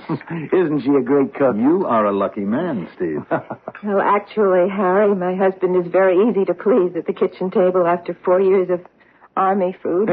Anything beats those K rations. What did you do during the war, Harry? Oh, I was in the Army. Really? Were you overseas? Honey, I'm sure Harry doesn't want to talk about the war right now, do you, Harry? Actually, I do find it a bit depressing. I guess it's because at heart I'm really a peace-loving man. Marge, you were deliberately rude at dinner. Steve, come on. You're making a mountain out of a molehill. Harry was a guest in our house. I think you could have acted a little more graciously. Name one ungracious thing I said. No, it isn't anything you said. It was just the way you... Well, you were giving him looks this evening that could have given anyone frostbite. Really? Really? I can't tell you how embarrassed I am. Well, I am sure that he didn't notice anything. Maybe not, but I did. Now, what have you got against the poor guy? Steve, could we just drop the whole thing? This just isn't like you, Marge. For goodness sake, what did Harry Warren ever do to you? Clapton Hotel. I'd like to speak with Mr. Valerius Kozlow, please. Thank you. Hello? When will he be back? What? Well, he couldn't have checked out. Are you sure he... I see. All right. Honey, who's on the phone? I was just talking to Carolyn.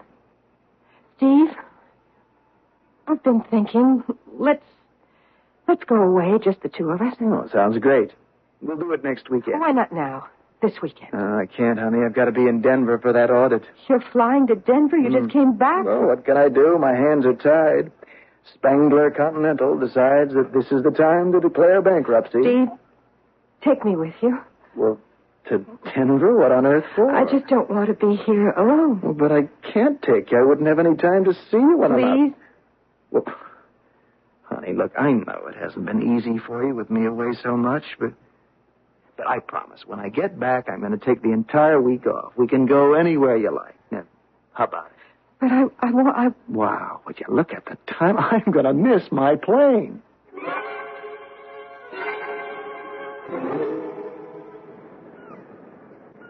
Well, I must say, Marge, I was more than a little surprised when I got your phone call. Oh? Why was that? Well, I was under the impression that you didn't particularly care for me. Well, Harry, I'm really sorry if I gave you that impression. Frankly, I'm confused. Why? Are you asking to see me with Steve out of town and all? Well, now, what's so confusing about it? You are a very attractive man, Harry. Well, Marge... And I can tell you aren't exactly indifferent to me. It's just that I never thought... the way you act... Harry, let me tell you something. You have no idea what it's like being married to Steve. Now, he's a sweet person, and I'm quite fond of him. But, he's never home. Are you telling me that you... But yeah, plenty of times. What am I supposed to do?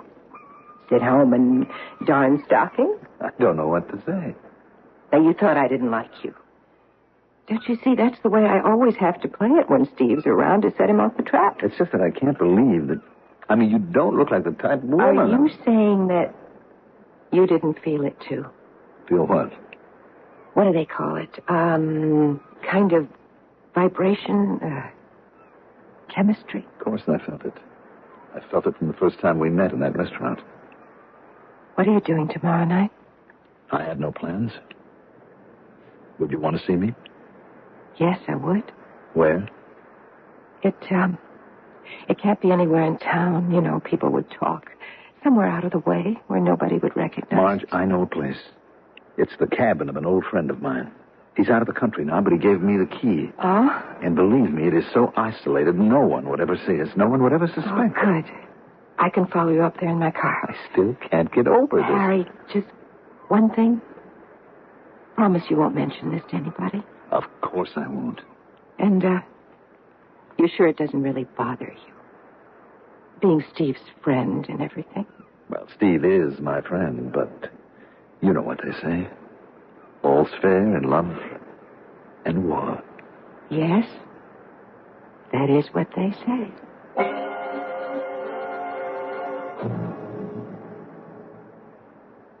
My, this is quite a little cabin in the woods. Your friend must be very well off, Very. Certainly is isolated. Your friend must like privacy. He does indeed. Oh, is that a terrace over there? Yes. Would you like to take a look at the view? Let's go out on the terrace. Wow. That's quite a drop, isn't it? 40 feet at least. Hey, I didn't realize how chilly it's gotten. Let's go back inside. No, let's stay out just a little longer. Oh, you say it's 40 feet from here to the rocks. Fall like that would kill a person, wouldn't it? Most probably. Marge, let's go inside. Not yet. Marge, what the devil? It's Steve's gun. He keeps one in the house. Why are you pointing it at me? I want you to stand near the rail. Marge, what's this all about? Do you really think I would ever be unfaithful to my husband? Marge, give me that gun. Don't come any closer, or I swear I'll use it. I don't understand. Is this some kind of joke? A joke? Oh, no, this is most certainly not a joke. Well, then... Don't move. I mean it. Marge, what's going on? What have I ever... Done? Is that what you were going to say? Harry Warren hasn't done anything. On the other hand, Captain Hans Dietrich has. Who? Don't look so surprised. I know who you really are. What are you talking about? In some ways, we have a lot in common. We're both survivors. You aren't making any sense. Both of us escaping the past, clinging to new identities, working year after year to remove every vestige of the old life, even down to losing our accents. You are not an American? I spent my early childhood in a village called Amnesia. Amnesia?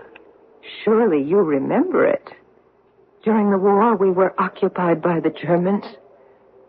I was little, only 8. But I can remember they were commanded by a very young officer, His eyes a cold gray. A man who never laughed, never smiled. He was always posting pages of rules we were to follow. I think you've gone out of your mind. Let me finish. One day he was angry. I'd never seen any face so full of anger, rage. I was young. I didn't understand how things were. Something about helping soldiers, Americans. I was afraid of that face, the anger. So I hid in a doorway. I hid when the captain made everyone gather on the village square and made a long, hard speech about treason and how he must make an example of our town. Why are you telling me this? Because I want you to know the reason you are to die.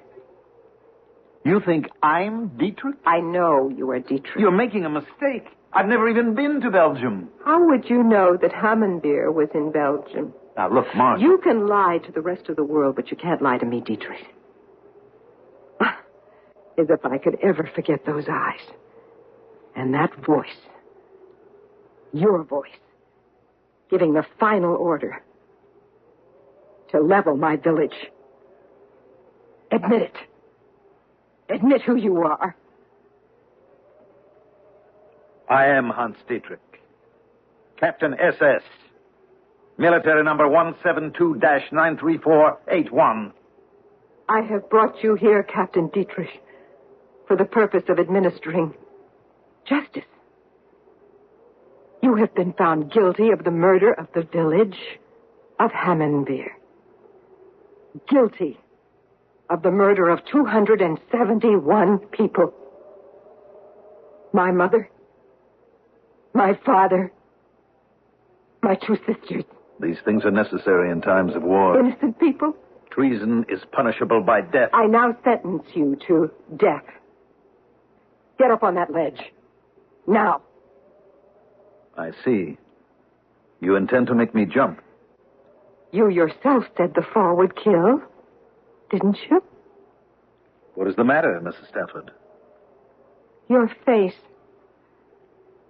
You don't even look afraid. I am not afraid. Aren't you going to beg me for your life? No. It is almost a relief to no longer deny who I truly am. I am Hans Dietrich, and I am proud to join my friends, my fallen comrades. Go ahead, shoot. Shoot! I am not afraid to die like a soldier. There is no greater glory than to die like a soldier. What are you waiting for? Shoot! No. No, it's what you want me to do, isn't it? It's the easy way out for you. It's merciful, quick, almost glorious for you. No. No, this isn't justice. You are afraid. No. I'm not afraid.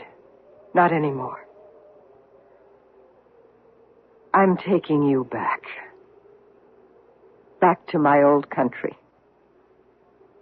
Back to justice.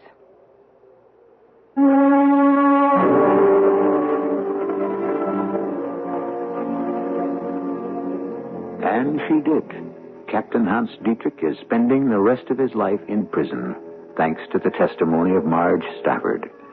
Of course, Marge and her husband found it necessary to quit the country club, but somehow they have discovered it doesn't really matter.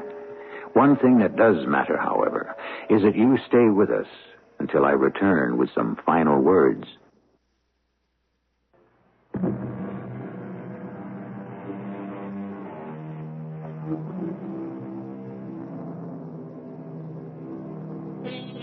Ralph Waldo Emerson wrote the words, "One man's justice is another's injustice. One man's beauty, another's ugliness. One man's wisdom, another's folly." How true the thought. But also, it is true that ultimately there is only one good and one evil. One right and one wrong. And if the human beings of this world finally ever come to realize that there is a universal ethic, mankind will have reached its golden age, Our cast included Terry Keane, Russell Horton, Leon Janney, and Mandel Kramer. The entire production was under the direction of Hyman Brown. This is E.G. Marshall inviting you to return to our Mystery Theater for another adventure in the macabre. Until next time, pleasant dreams.